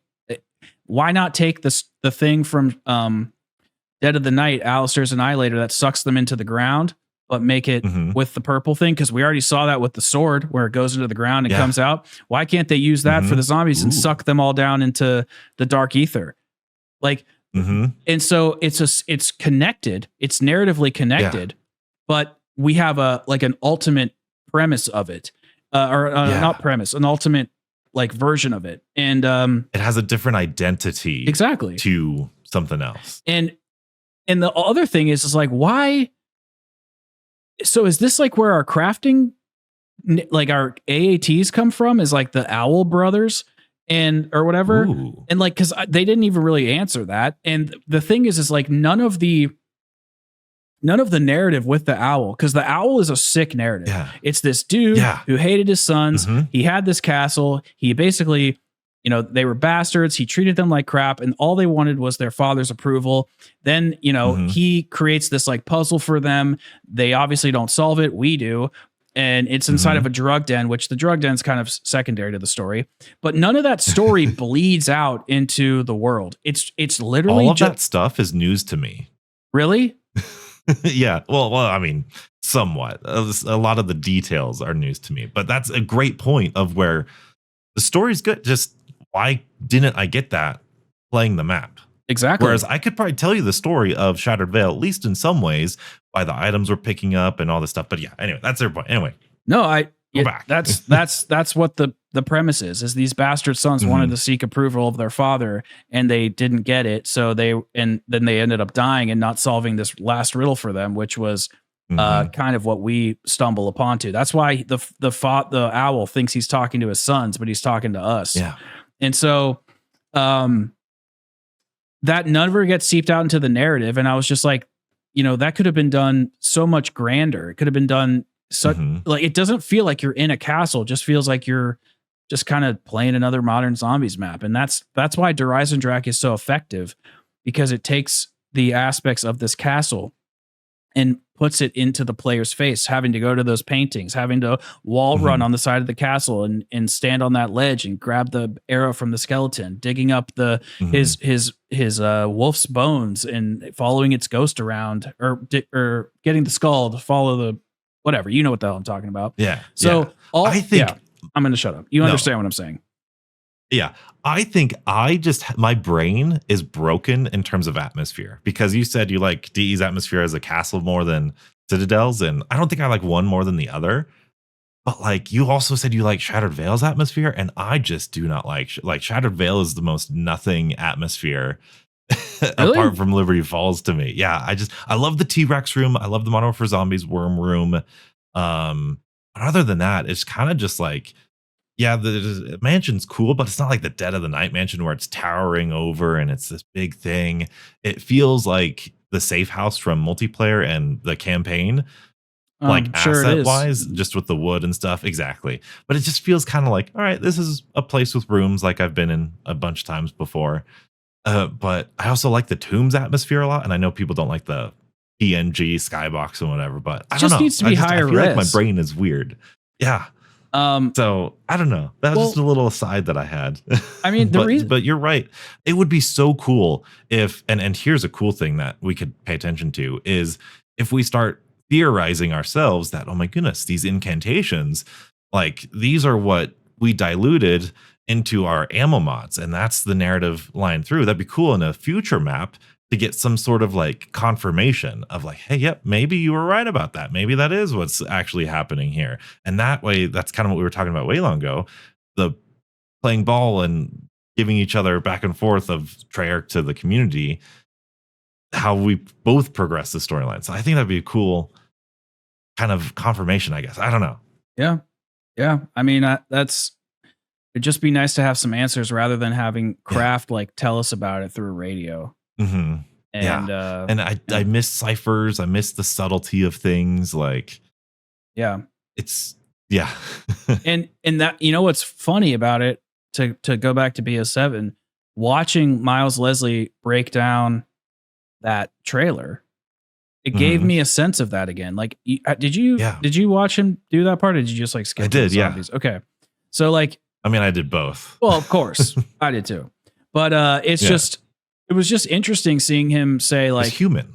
Yeah. Like we have all these layers of emotion and is like what's real and what's not. And we like look at the way that the robot's nodding his head in the back. And we wanted to give this like prodigy chick like her own, stage to go on as a hologram. And like, you don't really and then she said one thing, now that David, is it David Mason, right? Is that his name? Yes. So now he steps outside and then the camera like flips upside down. And he said that has to do with his position in morality. His morality is now inverted. And I was like, where's Kevin? Huh? Where is he? Uh-huh. And Yeah. And I think you're right, because I like, as much as the classic zombie fans would love to be like, oh, what if we haven't discovered everything on all the maps yet? You know, I think we've discovered most of it's everything, all you been know, found. like 99%. But all it takes is for the developer just to raise his eyebrow and go, there might be something. And then we just all lose our minds. And that's part of the zombies community too. And I think that's an important part to try And to bring it's back. yeah, So, it hasn't been brought back for a while. But and something that we touched on with the incantations, kind of what makes them feel cheap to you, I think, is something that I felt this way about Alpha Omega. I was like, I don't get why I don't like Alpha Omega mechanically. Like, yeah, I don't like the bosses, but like everything else is pretty fun. And I realized that the emotional side, the spectacle of Alpha Omega isn't there for me. And so I think that might be similar to you, where it's like, if the animation was different of the incantation, if it looked visually completely different than the alternate ammo mod, even if it functioned the same way, the spectacle would be different. It would have a different identity, and it would feel different. And I think that's kind of what we want in future zombies. Like, Yeah. the mechanical stuff is great, but give me the emotional, give me the spectacle. yeah, it's called an incantation, not an AAT, right? It's Mhm. like I just thought they would do more, especially for like the castle Yeah. stuff and everything. It just Mhm. um I want to get to the community questions soon because we're at about an hour and 40. So is there anything, and by the way, I completely fucked up part of this recording. I recorded us on the same track for a little bit, so that's gonna be Uh-oh. fun to edit. Oh boy. But you said you recorded yourself, right? Or are? Yep. Okay, so that'll Mhm. at least help me be less stupid later. Um, Mhm. so I guess I guess the only thing I really want to ask about BO7. Oh crap! You know what? What would you rather talk about? Would you rather talk about like seeing Transit and Die Rise Bob of the Dead remastered, or would you rather talk about Janus Towers being the final map? Ooh. I feel like I can really quickly talk about Mob of the Dead and Yeah, Transit. I feel like I can and do then it we all. can- Actually, okay. I feel like I do it all. All right, I go- feel like, go because for I it. don't think much about it. So, talking about, Transit remastered, Mob of the Dead coming back.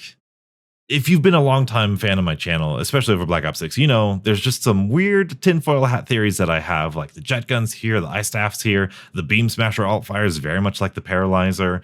So I can very much see, and like the frozen stuff is similar to COD. I could see a Zombies Chronicles 2. I could see a Black Ops 2 remastered in our future. Absolutely wouldn't surprise me altogether, especially with the classic mode leaks, whatever rumors. I could see that happening. If they're going to bring back the classic mode, it would have to be in a Black Ops 2 remaster. Wouldn't surprise me at all. But if this was just an independent map, like Transit in the Dark Ether, like is supposedly the case, then I ask myself, how good is the best version of Transit? And is that better than a new map? I don't know how I feel about that. That is an but if interesting they were- question. I love the way you said that. right? Yeah, exactly. I was proud of myself for that. And then, but if they were to remaster a map, I agree with you. At least I think I agree with you that Transit is probably the worst zombies map ever made. It was ambitious. I get the vision. I love the vision, the ambition, but just the execution just turned out to be this tedious, really Yeah, I don't terrible like it at all. experience. No. So to remaster that one, I actually get, like, as weird as much as I've been crashing out over reuse stuff, if you're going to remaster something, that's not a bad one. That's to fully realize and to completely change. If you brought it back one for one, be a little bit weird. But again, Black Ops 2 Remastered can totally see it that way, especially if they're going to do both, remaster it and Black Ops 2 Remaster. We'll see. We'll see. But why Mob that's of my- the Dead? That's where it gets confusing yeah. to me. Mob of the Dead, I think I only see that if it's a Black Ops 2 Remastered. I wouldn't, they would never do that again. They would never do a Blood of the Dead 2. That would never be the case, I don't think. They might homage to it like a Revelations, but I don't think they're ever doing that unless it's a faithful recreation or faithful remaster like a Zombies Chronicles 2 or a Black Ops 2 Remastered sort of thing. Do you think At they're going to least do in that my for eyes. launch? Like release Mob of the Dead in Transit fully remastered? I don't know. That doesn't. I truly think that you know, Barry didn't invent churches, Zetsubo Noshima didn't invent islands, and Mob of the Dead didn't invent cells and cages and jails. So I Well, think no, the it's first the part of the leaker, teasers, dude. It's the oh Reality UK or whoever, not yeah, the other I guy, didn't hear about that. the Ghost of Oh, Hope. actually, maybe I did. Ghost of Hope. Yeah. Now that's weird. That But he also said there was that's going to be like, six a map per seat or like 5 maps. yeah, So you know, yeah. And Kino was supposed to be in Mauer, and Shinonuma was supposed to be in Firebase Z and all this stuff, and the wallet was supposed to come tomorrow for zombies. I can keep going with the leaks that haven't been true. yeah. So it may not be anything. Yeah. Yeah. But let's talk about Janus Towers now. Okay. Do you have a prompt, or you want me to just No, go I ahead just with it? like no, I don't have anything. I just think I'm just kind of sad that it's the last map. But hmm I agree. I think I'm kind of sad it's the last map, but I'm kind of excited narratively because I don't know about you, but I think Forsaken had like one of the best narrative closes in Zombies. I feel like it wrapped everything up. It gave a little teaser at Richthofen. I felt like it was really exciting for the storyline. And I don't know if this is true, but on the website of Black Ops 7, they tease that this next chapter of the zombie storyline will be in the Dark Ether, in the heart of the Dark Ether. Lots of people saying that's the whole game, which would be kind of interesting if it was. I think it's just going to be the next map, but either way, I think with Black Ops 7 having a launch map at least in the heart of the Dark Ether, that means that Janus Towers is, whether we succeed or fail in saving Samantha or Richthofen's family, something is going to go wrong. And I'm really excited to see what goes wrong, whether we get trapped in the Dark Ether, whether the Dark Ether like explodes into the universe and we have to save the universe. Like, I think that narrative is going to be really fun and exciting. Whether the Shadowsmiths come in with Dr. Jansen and steal us in and try to save Sam or prevent us from taking Sam, all that stuff. I feel like narratively, I'm more excited for this map than any other map that we've had in Black Ops 6, other than maybe Liberty Falls at the beginning, which didn't turn out very well. yeah, I said that Liberty Falls. I said it so many times. I don't know. I can't decide if I'm wrong or not. I said it was going to be a sleeper hit. That's what I kept saying. I was like, I think it's going to be a sleeper hit. And what I meant by that was like, people might not really, think it's going to be good before launch, but then everybody's going to play it, which was true. But not in the way that I meant. So it's like I'm both wrong and right at the same time. So it kind of sucks, but it is what it is. That's a Black Ops 4 fan's life. It is, sure is. It is just a BO4 guy living in a BO6 world. Oh shit. But you're so right. Like, I was thinking about Liberty Falls because I'm thinking about doing like a review series, even though I don't think I'm capable of. But it's such a well-designed map. It's such a good starter map. But it's got so many other things that I wish it were better about. But yeah. Yeah, it's all right. I like it. Yeah. I just wish that there was again some more resistance points. Like I don't like the fact that you could just open up the church with coins or with coins with points is stupid. But and Mario 64 over here. Yeah, I know, dude. The Shattered Veil's got to Getting me. your stars out. So Janus Towers, I am curious to see what's going to happen with Richthofen. Like, I think it'd be cool if we got some Richthofen. I can't even believe I'm going to say this, but like some skins or whatever, so we could like maybe play as him and have some. He's going to be the radio guy. I know it is. He's going to be the radio guy. I know. I'm just saying, if I'm going to spend $35 on a blueprint, at least let it be Richthofen. Dude, they would make bank. I know they would. They don't even know what they have. Sometimes it's like crazy. Everyone got the Mr. Peaks thing. Dude, if we got Richthofen skins, I might buy one. Richthofen in a Mr. Peak suit? Or the Primus thing? Like, dude. Yeah. I just think they like don't even know what they have sometimes. It's weird. Gonna play on nostalgia. Go that way, man. I know. I think my biggest thing here's why I think Janus Towers is not going to be great. Or, well, I shouldn't say great. I think it's going to be less good than Shattered Veil. Because basically this is Cold War 2.0, sort of. I know it's hyperbolic and it's not exact. I'm just I get what you mean. It's the sequel to Cold War. It's the sequel to Cold War, and it basically is following the same, like almost exact like style of map cadence. So we launched with a good map, and then I mean Firebase Z is kind of off, but you know it kind of feels like that where Shattered Veil was like the peak, you know, Mauer der Toten was the peak, and then we ended up, and then we're ending up with a little less good of a map. It's hard to equate like Outbreak to, you know, Tomb and stuff. But I will say like the second quest of Outbreak was a low point for the community because it was solved in like 2 hours. And so that's kind of close to the Tomb. And it was another Orda boss. I know, bro. Orda. By the way, I love Orda, but does anybody else think Orda's a girl? I haven't looked recently. Well, it's Orda. Well, 2025. Dang it. I can't do that. I know, bro. We're cooked. I'm done. So it's either way, I just think that Shattered Veil hopefully it ends on a high note narratively. I hope bad stuff happens, you know, like I don't feel like anything terrible has really happened. Consequences. Shattered Veil was a really good narrative map though. I don't know if you've listened to the intel, but I was like, damn, this is actually really good. So. And I loved that it was about the storyline that we're following. Like the swords and the everything, like that's a great thing. I found the Tombs funny thing, like to revisit this British guy. It was fun.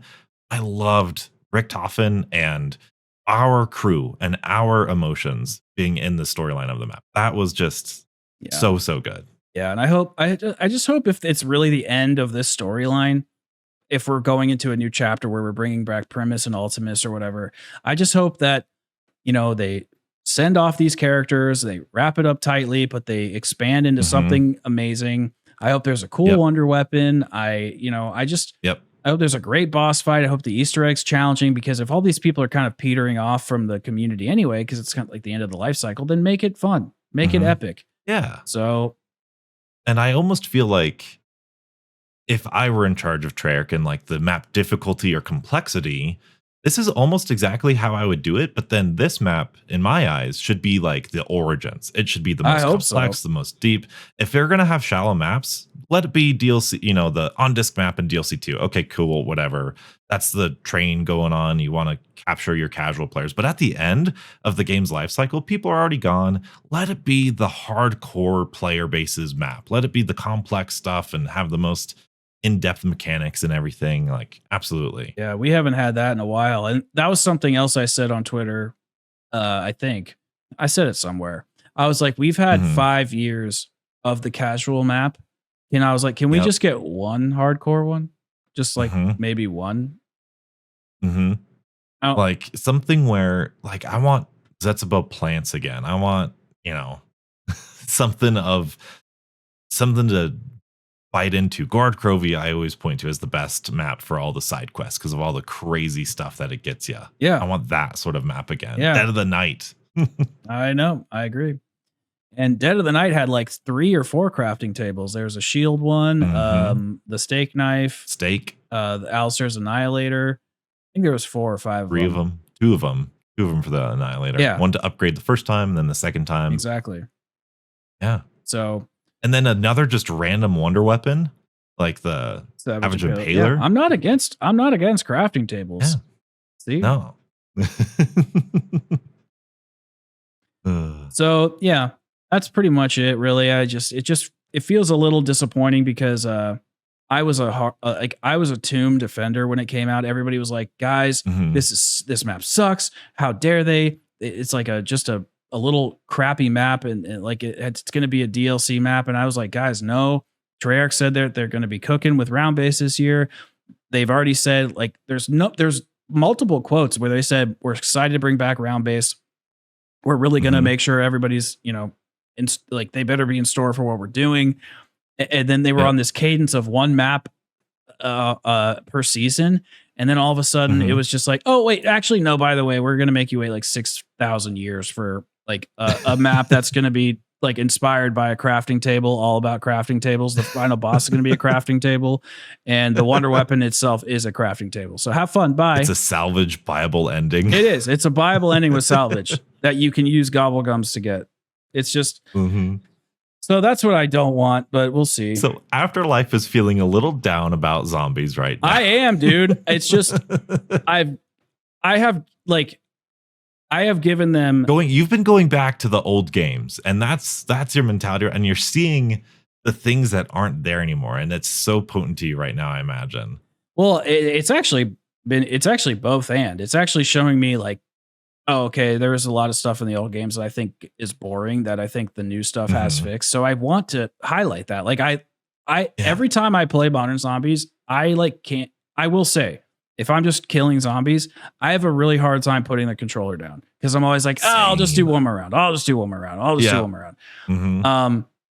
So I do think there's an addictive gameplay loop. I just think that if I want to do quests and I want to feel like something more or epic, that's not there. And I think these systems are lacking so much depth. And I've just been asking for it for so long that I'm just like, dude, 5 years I've been asking for these things. Like, just have more depth to the crafting table, have more depth to the narrative, have more resistance in some of the Easter eggs, and have something for the hardcore fans.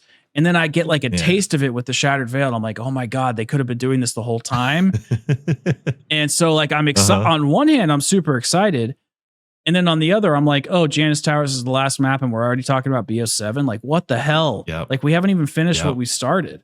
So I'm feeling all sorts of confused. Like, that's all. Yeah, I definitely feel whether they intended it to be or not, Black Ops 6 was the return of Treyarch Zombies since Cold War. Like, you could count Modern Warfare Zombies and Vanguard, but like you said, we all kind of gave that a pass as like, well, there's side things. They're working on it. They have to cut corners for those. Their game is where they're going to really bring it. And in that podcast you saw of mine, even now that especially we just have one map left, it looks like there might be more like reused bosses and wonder weapons than original content in Black Ops 6. I know, really it's weird. Shatters my veil, you know? Yeah. Like, yeah, my veil has been completely shattered, bro. My veil's been shattered. But like, in terms of this is my newest unpopular opinion as of today, I think. I love the content release schedule. I think like the hype is big in the beginning of the game. 1, 2, 3 seasons, each a zombie map. I feel like we were riding high pretty good. Season 4, you bring back a so-called even, community loved mode, Grief, even if it's nostalgia bait, whatever. I think that's great. And then season 5, you have the next zombie map. And then season 6, you take off because you're going to get zombies in a month or so after that. I was like, if I were to do 4 DLCs in this sort of seasonal content, that would have been perfect. If you asked me before Black Ops 6 launch, that would have been really, really good. Especially with all the LTMs we've got. I feel like the pacing of the content has been really good. It's just the quality of it, the maps, the uniqueness, the depth, and the LTMs being LTMs, like make them permanent modes. I feel like we'd have a lot more content to chew into if we still had all of these LTMs to dive into. So it definitely feels like Black Ops 6, I'm going to look back on it in a couple years and be like, yeah, that was a good entry. That was a solid entry, but it still wasn't like the big explosion that I wanted it to be. Like 7, 8 zombie maps, 1 zombie map per season. And I know we didn't talk about it, but I know you want more communication from Treyarch, and I do too, especially about what we're getting, when we're getting it. But I just think that might be impossible because I don't think they know what they're releasing this year. So how can they tell us? So I think it's so sad. It's this weird between rock and a hard place type of position that I'm sure the developers feel it too. Like they want to tell us all this cool, exciting stuff in their plans because I'm sure they got good stuff with Black Ops 7, but we can only speculate. When you only speculate, we kind of make ourselves go crazy. Yeah, well, it's a communication. Like I said on my Twitter post, I just said it's like being in a relationship with somebody that doesn't love you back. It's just like they don't talk to you, and you're just sitting there like, wait, do you even want to be here? Do you even like love me? Do you even want to go to like vacation this year? Like you're not even talking. And the sad part is, they could very much love you. They could. I know. Oh yeah, they're absolutely. Just not telling me. But like, give it to me. It's like love languages. Like you're not talking to me in my love language. Like, come on, what do we got? So Kevin, we need more of you. We want to see you talk to us. That's our love language. I need more physical touch. He's gonna come to your house now and reveal Zombies Chronicles bro, too. that would be sick. Like that's something that's never gonna happen again. Like you know what I mean? And and I think it could with time. If we develop a relationship and we kind of over the years go back and forth, I think it can. But you're right. Right now, tomorrow, I don't think it could happen. Yeah.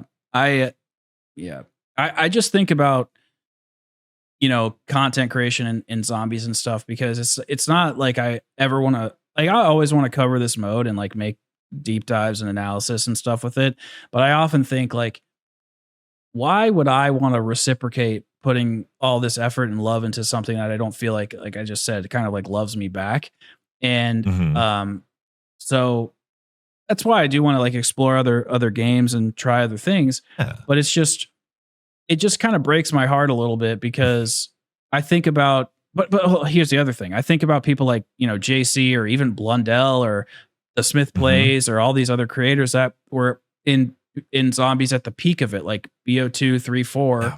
And they actually, left gracefully. And it's like, am I clinging on to something for dear life? Am I making content about something just because I feel like I have to? Or, I ask myself these questions but at the end of the day is like, I do love Zombies. I love this mode. I think it's awesome. I have a really good time playing it, but I just wish that the, Activision and Treyarch were a little bit more communicative and had a little bit more depth and veracity in their mode. And I just think they've ignored a part of the community that really, really likes that for a long time, despite the, looking at the sales of BO3 and BO4 and whatnot, and even BO2, and seeing that these are some of the highest selling games. It was like the peak of the Zombies community. They know that people like this stuff, but yet they're completely ignoring this section of the player base. And it's just, it's tough to be here. Yeah. I we could talk all day, but I remember Black Ops 3 not being as popular until Zombies Chronicles came out, and then you had the casual maps, you had the Enos and the World at War maps and the Black Ops 1 maps Ascension, all that stuff. So it's very interesting. Like I said, I think I made a joke in MZC and Jeff's podcast, like whose Twitter do I got to like and follow to get the stats and the graphs of the Treyarch Studios to see like, okay, what maps of Black Ops 3 are most popular and most played and all this stuff? And what are the driving forces behind the decisions being made? But besides that, I want to just say that like, I feel your passion, and like, I had the same sort of passion. If you look back at my channel, I did a lot of multiplayer videos. I loved the Call of Duty multiplayer, played it a whole bunch, wanted to be the next, Woody's Gamer Tag or whatever multiplayer commentator was popular at the time.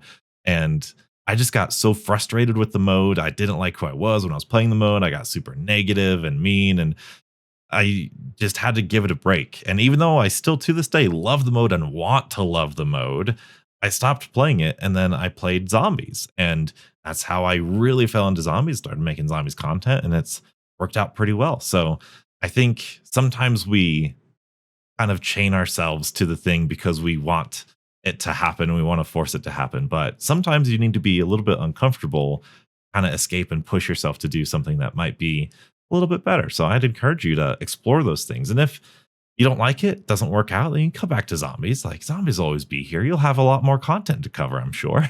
That's true. No, I think you're right. I definitely think you're right. I mean, and that's the other thing, and I don't want to get too content brained here.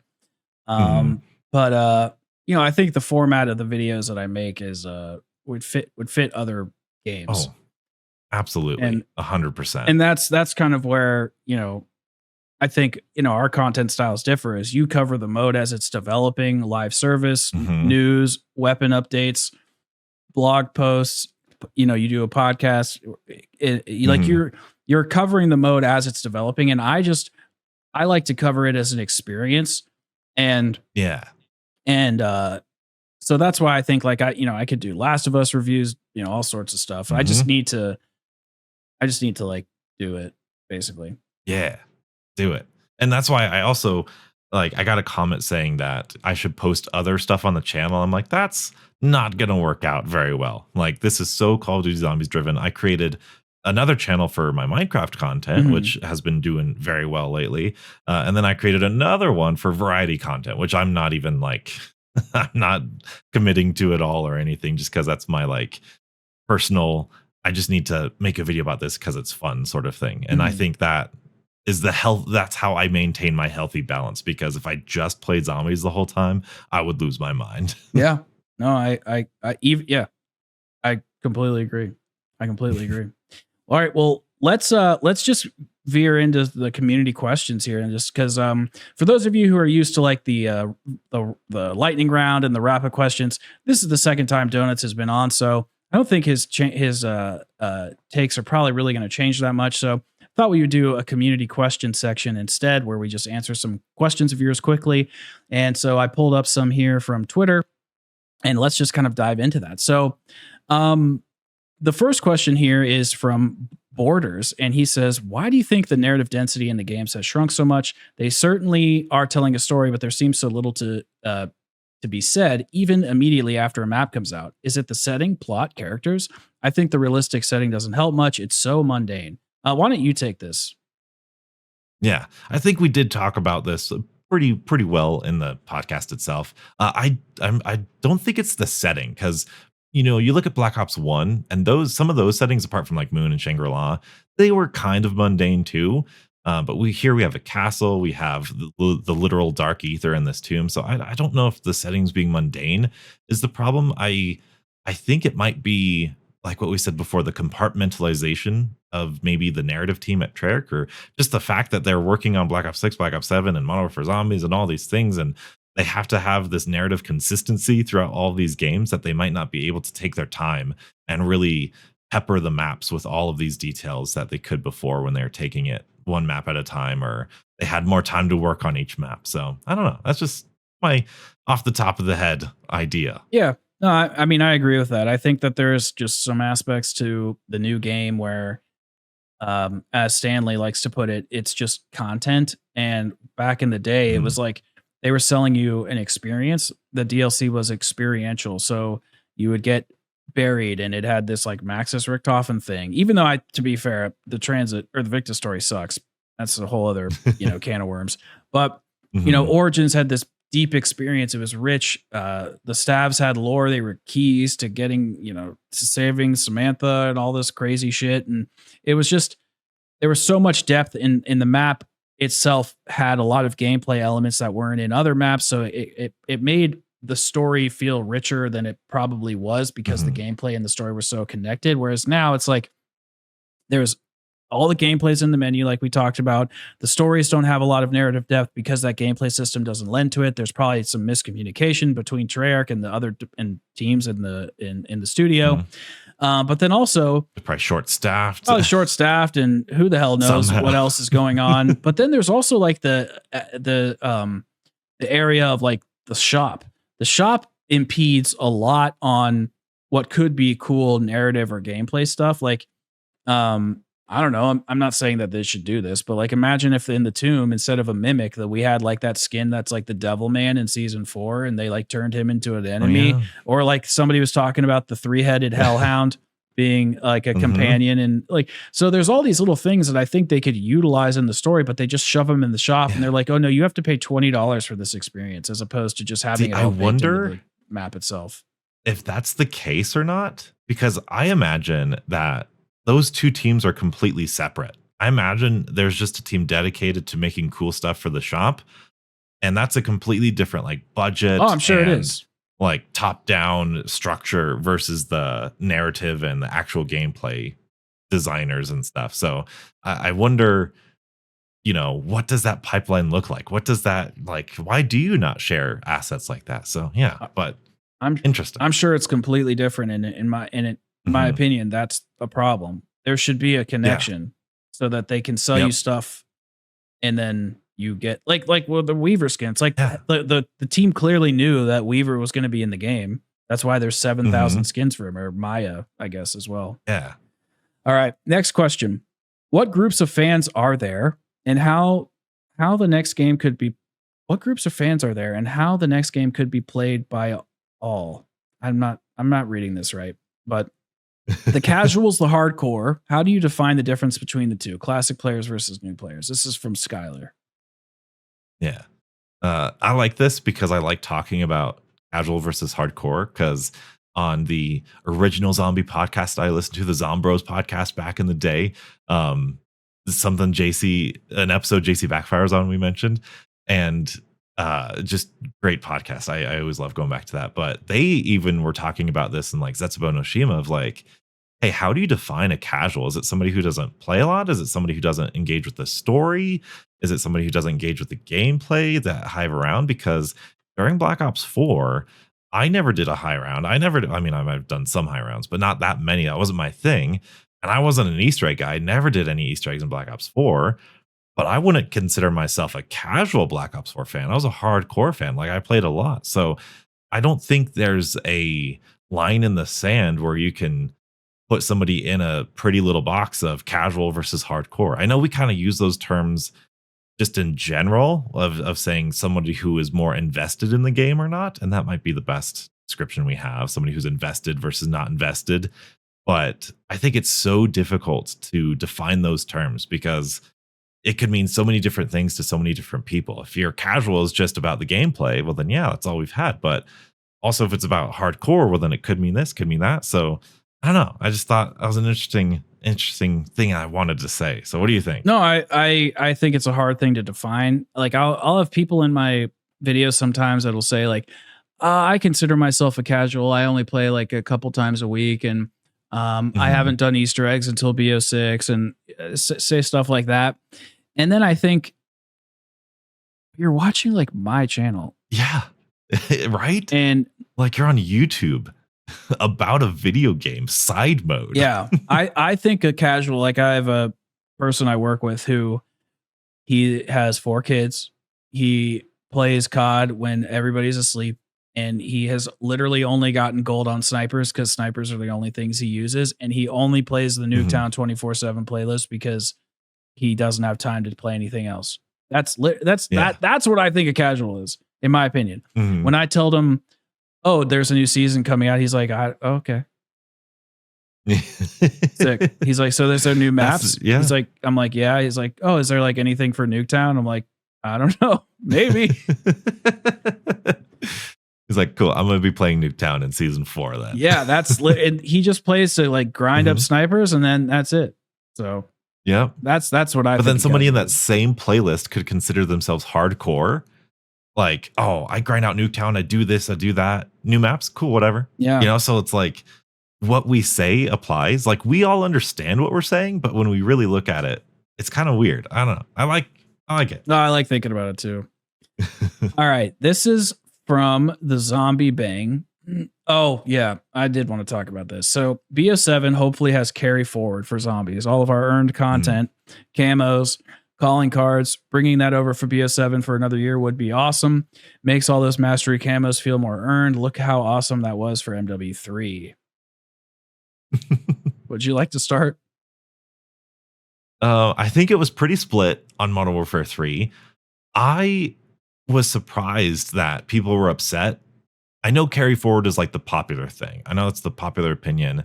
People were upset in Black Ops 6 when it was first coming out that it didn't carry forward from Modern Warfare 3 because I think, you know, all the other games do it, like Fortnite, all their seasons and everything. Like you have it all the time. But that's never been Call of Duty. So I never expected it. So to have it now, it could be interesting, but it depends on what they carry over. Are they carrying over all the perks? Are they going to take away double tap, death perception, and vulture rate and then just re-give it to us throughout the season? Are they going to give us 3 more perks this next year with like Mule Kick and Tombstone, and we're going to have to buy like 15 perks at like $10,000 a piece, you know, in game? Hell yeah. I wouldn't be against it. We've never seen it before, so it could be interesting. But it's just, and then all of our augments going to reset? You know, if the weapons carry forward, you know, how they do weapons, are they going to be different? So I don't know. It's just, it doesn't seem as clean cut to me. I think if it's a year 2, I could see why carry forward would be good. I don't necessarily want them to reset everything, but I worry about what is and isn't going to be carried forward. I think that there's aspects to carry forward that are cool. I like that it's, you know, bringing the camos and calling cards. I think that stuff is fine. It's just like cosmetic earnable reward stuff. That's completely cool. But just like Donut said, it really freaks me out to be like, all right, so we're gonna lock Shatterblast behind another event, and then you're not gonna get it for 6 more months. 6 months. And I'm like, dude, I've had Shatterblast in 7 games now. Can we just like maybe have another blast or another shatter? Fireworks. Bring fireworks back. Please. Or Thunderwall. Or how about anything else that's just new? Yeah. It doesn't have to be anything. Like they could have a gun that, or like an AAT that's called like tightrope or something, and you shoot it, and all of a sudden like freaking like a barbed wire flies around all the zombies and pulls them in together and just like crushes them to death. Slices them in half. Anything. Yeah.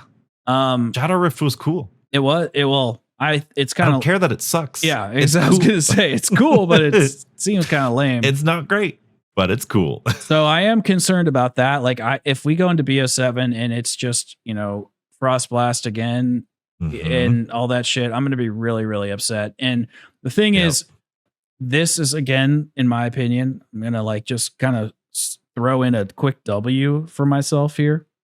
This is exactly why the modern system doesn't work very well, because if it's just grinding in the menus every time and regurgitating the same shit, you're always going to be doing it. God, I'm smart. W for me. Podcast over. Donuts doesn't even get to retort. In fact, I'm muting him for the whole episode.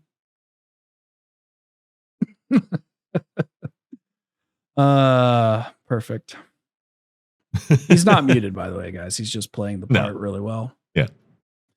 All right. Do you have any other carry forward stuff you want to say? I was just going to say, I don't mind it a little bit, like if it's here and there, but also give us some new stuff, Yeah. Like, I liked that Vulture Aid was new for this game. That was cool. It's actually one of the best perks in the game. It's great. Exactly. Double Tap was new. So that was good. Depth Perception, but with field upgrades, new field upgrade, and I don't want Ring of Fire next year. Bring back Toxic Growth if you're going to do anything. But yeah, I expected a little bit, but it is a problem with this structure of, hey, this live service game needs to give you new things.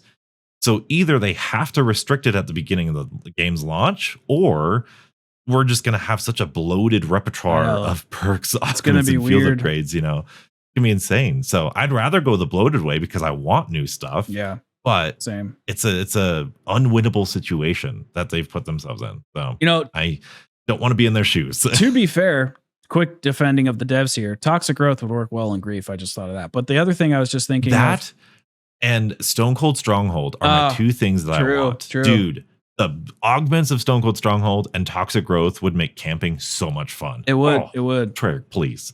The other thing I was just thinking of is like BO3 didn't have a new perk the entire year, and nobody. Black Ops 4 had a lot of new perks. Yeah, I mean they were mostly junk, but they did. And Ethereal Razor, Zom that's Shell? true. Ethereal Razor was perks. good. Zom Shell's all right. But yeah, you're right. I forgot about Ethereal Razor, but nothing bad about Black Ops 4. No, I mean it is perfect, other than that one thing that I won't ever say again. So the thing about that is like they could go a whole year without creating a new perk. I'm actually fine with that. As long as you bring in some other field upgrades or something. But that means if you're not doing that, then you better step up the content in each map, and you better make each map like fucking badass with amazing systems that are outside of the menu, because our menu is like fixed. I'd be fine with that. And just do all that shit we were saying in the beginning.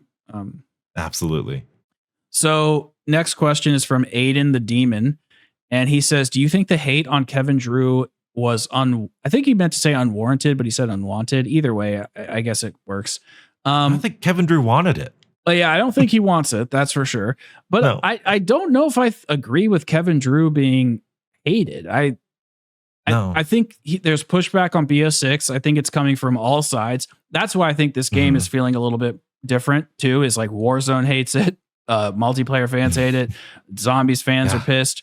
And I think everybody's just kind of like, I don't know, at like walking on eggshells. I think in the moment, zombie fans are upset, but I think it's most genuinely liked by zombie fans. I think if you really get down to it, most people like it, even if they're not happy with it right now. Like that's my prediction for the next couple months. I feel like people are going to look back fondly on Black Ops 6 because at least back in January, there was a lot of negativity, but that, like you said, it felt like it was coming from the Warzone multiplayer side more so than the zombie side. Yeah. But very interesting. And I agree. And this might be one of the reasons why Kevin Drew is not talking to us, giving us personal interviews and stuff. So that way he doesn't get this personal attack on him and he's not in the limelight where, because I don't feel like he's personally getting a lot of hate. I feel like I don't Black think Ops he 6 is. game is getting a lot of hate. So maybe that's kind of the pro to the con that we were talking about of the way they communicate.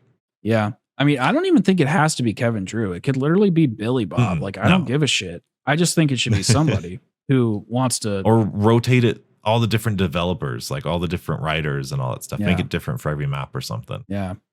Okay. So, well, eighth or not, you asked the question if Treyarch's more transparent with us. I think we've beaten that question to death. But I'll throw you up on screen just because you've been super cool lately. Okay, we'll do these two. Okay. So first one is from the Gooning Revolution. Jesus. That is the worst name. And I can't believe I read it out loud. It's really funny though. Assuming Transit is indeed the launch map for BO7, does that mean we're getting the jet gun in a launch map 2 games in a row? And my answer for you is I sure hope so. So I can. No, I don't know. I hope not. I really hope not. That'd be really silly. So I don't know. I bet you we will. Yeah. If it's true, we definitely will. There's no way they would do Transit without the jet gun. I mean, maybe it's like a dark ether Elemental version. jet gun. Yeah, like some sort of dark ether version. No, that's the DIEs. That's no. You think the die is the elemental jet gun? I mean, it kind of is, isn't it? It Well, has a suck function, and Yeah, but like if it had an infinite suck function like the one we have now, and then it had like different, like it had an explosive blast like it does, like with fire, and then maybe it had, I don't know, I could see it doing some cool shit. Right? Or maybe it's like the paralyzer where you can fly around with it. That'd be cool. Yeah. See, I honestly, I know this is probably going to sound so like elitist, but I just want to say it. I think if Treyarch hired me for like 6 months, I think I could really help turn their zombies mode around. So just Treyarch, I'm like half kidding, but I think it's kind of funny. Like, I just think I think I understand like what it's missing. I do. I think I understand what's like. Donuts, you can come to, you can intern for me. And so I love this. Like, I just think if you hired me for like 6 months, like if you guys want to stick with the gameplay stuff, that's fine. But I think if I could just give you guys some ideas and then you game dev them up and make them better. Cause like I said, you know what you're doing. Then I think we would have like BO7 could be the BO4 killer that we all are hoping for. It does seem like that might be the way they go. It's weird. The trailer looked so much more like a Black Ops game to me than Black Ops 6 did, just in terms of like campaign and story. I don't know agree. if that's weird. No, I agree. But like, I was like, that's Black Ops 3. That's Black Ops 2. That's Black Ops 4. Like that, But then Cold War and Black Ops 6 kind of feel like they're on their own little island.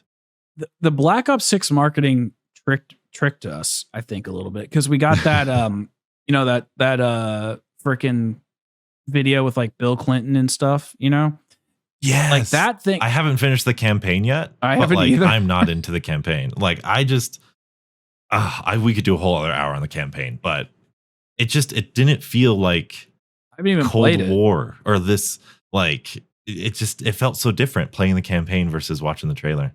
Yeah. So I'm just I just want them to be done with whatever the hell they're doing and move on to something else.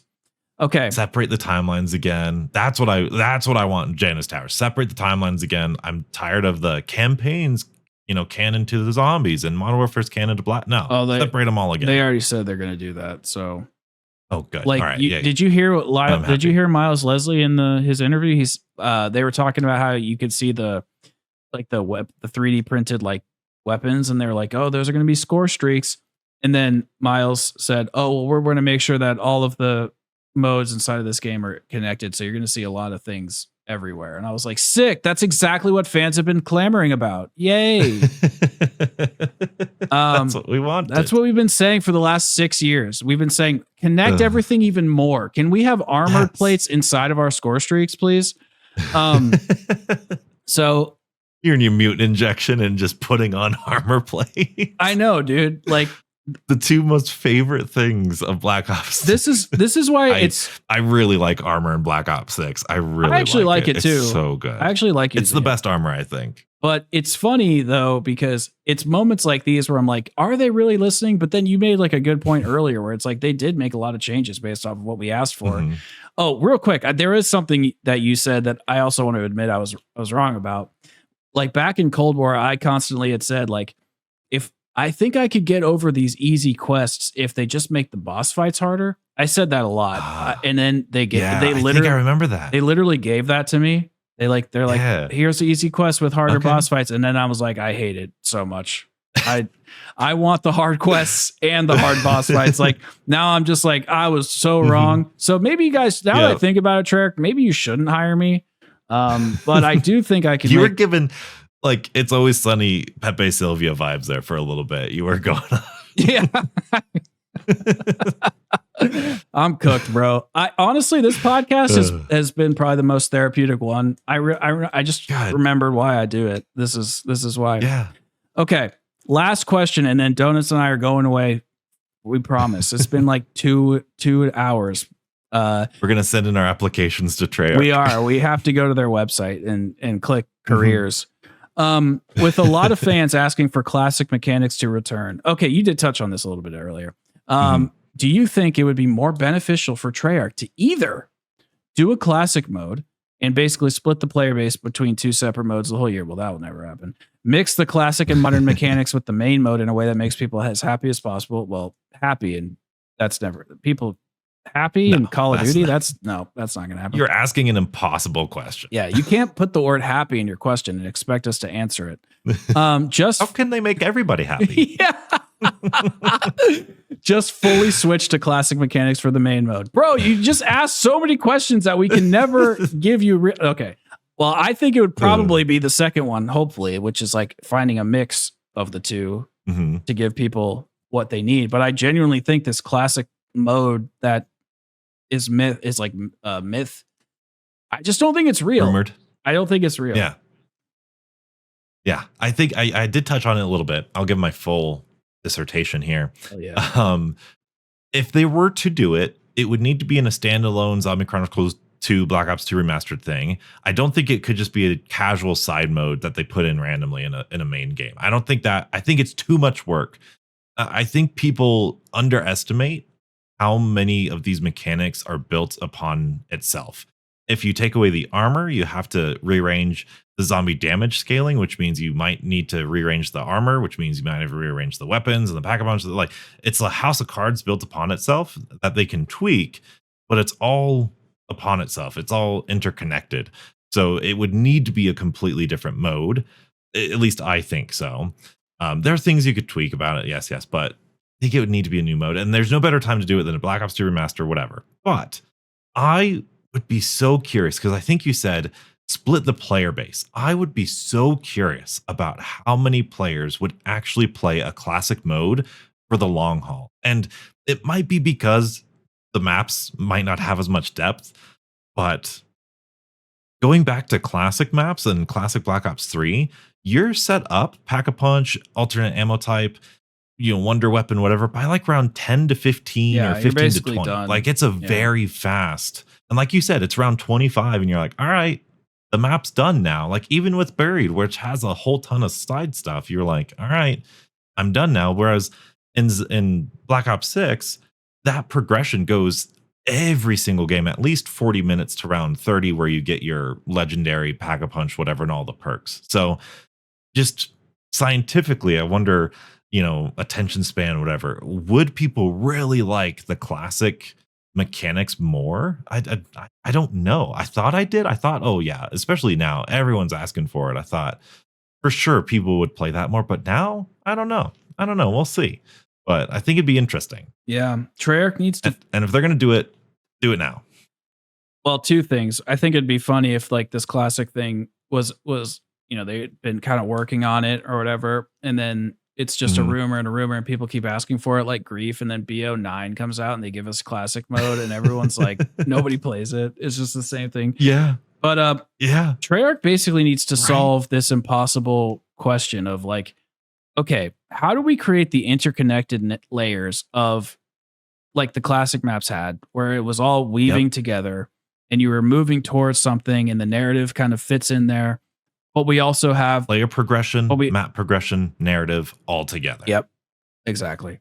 They need to answer that question. And we've seen them do it one way for a decade without focusing too much on the gameplay progression aspect of it. I mean, I think BO4 was perfect, but we're not going to get into that. And then now we've There's nothing wrong with Black Ops 4. Now we've seen it with Cold War and Vanguard and MWZ. Mhm. And honestly, the system works really well in open world zombies. But that's all, again, It really another does. conversation for another day.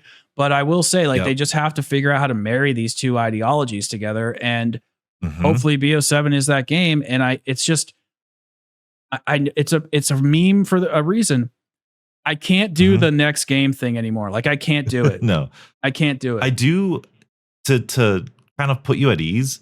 I liked what we said in MZC's podcast, where Cold War is kind of like the world at war. This is like the Black Ops 1. Black Ops 7 might be like the Black Ops 2, where they're just developing and refining it over and over again. And this is the ultimate next game. If you don't like current zombies, then history tells us that in like 5 to 10 years, they might revamp it all together again, do something completely different. It might not be anything like anything before, but it might be a decent little mix up, which is always fun for a year or so. So I don't know. That might be really positive or really negative, depending on what you think at the moment right now. It just means I have to wait till Black Ops 9 for my Black Ops 4 too. Yep. Which is fine. And Black Ops 10 will be Cold War too. So yep. It's just weird to think about that stuff, because I know you're still like pretty young, but it's like I'm gonna be like 50 by the time that happens. Not that old, bro. Bro, I'm literally the oldest guy in the room right now. I'm the only guy also in the room. But yep. all right. Well, look, I just want Blaze Phase back, right? That's true. That would, you know what, Blaze Phase, or like, what was it called? What did they call it? Banana Colada or something? Wasn't that a fan made perk? That was a fan made one. That's basically PhD. Nowadays. Oh, that's true. Well, the zombies don't die from the fire, right? They just get little tickles on their feet. Yeah. I will say, what was the one that I called Blaze Phase? That would have been a good perk if they added in I think it was the Shulker perk from Blackout, where you crouched and you walked fast. If that was how that perk worked, I feel like that would have been a much better perk in Black Ops 4. But yeah. Bro, would have made the sleepwalking Easter egg in Shattered Veils. We could speed run it, bro. Yes, speed run. Okay. I have talked enough shit about BO6, and listen, I would like to at least end here by saying that I really do like zombies quite a bit. It's really just hard to kind of watch something that you love and know was built on a completely different foundation, kind of remove that foundation, or yeah, I think well, I don't mind change, but I don't like when the foundation of it changes, when that part changes. And so the foundation, in my opinion, is mystery, intrigue, working with the community to build this interesting like narrative and tell this interesting story and have world building. And I think that I think the gameplay aside, we saw that whether it was BO1 or BO3 or World at War or BO4, you could have different gameplay systems that still lent to mystery and intrigue. And then in Cold War, it just stopped. And I'm just like, why? Is it literally because Blundell left? Is that literally it? I don't know. I can't believe that one man was the pillar of a corporation. I just can't believe that. So I don't understand why it's changed so much. I really think Treyarch has just been so overworked. That's my main theory. I know that's not a good reason anymore after 4 years, but that just makes the most sense to me. I don't. They've just not had the time to give all of these maps. I don't even disagree with that. I'm sure they're overworked to hell. Mhm. I guess. But as a consumer, that's not our fault. Exactly. That's not what we're here. That's not our job. Exactly. We're here to talk about the things that they do give us. And that's perfectly fair. It's exactly like we pay them money. Like I get that comment a lot. Like Treyarch's just doing their best, or like they're working so hard, and I'm like I get it. I don't hate the devs like individually, but I am paying them money. If they were doing this for free, and I was kicking them while they were down, I'd be like, well, now you have an argument. But I'm paying them money for something. It's just like when my clients are asking me for help. And I say, can you, send the file over? And they're like, how do I send a file? And I like want to literally, run out of a glass window. It's just like, but no, Kevin Drew made a tweet about that during Vanguard. Like at the beginning of Vanguard, he was like, look, it's not the consumer's responsibility to know all the behind the scenes challenges that they need to overcome and problems and all that. They are responsible for the end product and critiquing that. And the developers need to be okay with that. I think it was, I forget, you might need to search his Twitter for it, but it was a really good tweet by him. Yeah, it was really good. I agree with that wholeheartedly. I think consumers have a responsibility too, to understand things, but that doesn't mean you have to take it lying down, Yeah. And I will say that I've always thought, there's people who really truly believe that Treyarch has lost it and they just can't do it anymore and they don't care, they don't have passion. If you're on that side of the fence, it's healthier for everybody that you just leave. Like your criticism might be too much, it might be too emotional. That's where I was with multiplayer. Like I cared about it, all this stuff, but I was too negative. I truly lost my plot of the multiplayer side that I just had to leave, and I was so much healthier for it. So if you are like, oh my goodness, just they're never, ever going to do it again, then do yourself a favor. And it's okay to take a break from zombies for a couple of years or something and go find something else that makes you really happy. That's just what video games are supposed to be. They're supposed to make you happy. So yes, give criticism and constructive criticism if you can, but don't be miserable. That's sad. And I don't want people to be sad. Yeah. And you can always go back and play classics like BO4. Yeah. So good. Like Dead of the Night, or the best map of all time, Blood of the Dead. It's growing on me. It really is. Well, that's because you haven't, blooded the dead. Once you do that, you'll really get it. I still need to. I want to make a video about getting the golden spork knife. I feel like that could be really fun. It is really fun. It's kind of one of those, and this is unfortunately why Treyarch's never going to do it again. It's kind of one of those things where you're like, you do it once and you're like, hell yeah. But I every day I'm always like, God, I need to do that again. And I just never do. So I get now why they don't do it, but I still wish they did. Yeah. And that's the thing. It's like the Terminus Liberty Falls thing. Like, yes, Terminus is a better map, but everyone plays Liberty Falls. So which one do you make next? Like, it's the back and forth. Like those things that you do one time are special because you do them one time. Like, but that goes against, game design and you appealing to more people. Zombies is so interesting. And I love zombies, like what you said too, because the format applies to so many things. We had the final Reich, World War II zombies a year after, like, what was it? Zombies in Spaceland. Two completely different narratives, two completely different styles and themes, but it's still all zombies and they still all can play like zombies. And so it's a great game mode. It's fun. I love it. And I hope it just keeps getting better. I think that's the best way to end it. All right. I appreciate you coming on the show, man. And thanks for the invite. Of course, man. You're always a great guest to chat with. And thank you so much, everybody out there listening. If you have any more questions you'd like to ask for future episodes, make sure you leave them in the comment section. I'll also be posting on Twitter. I really want to integrate this into a segment into the show in general. So thank you guys so much for watching. We'll see you all in the next one. Take care, everybody. We did it.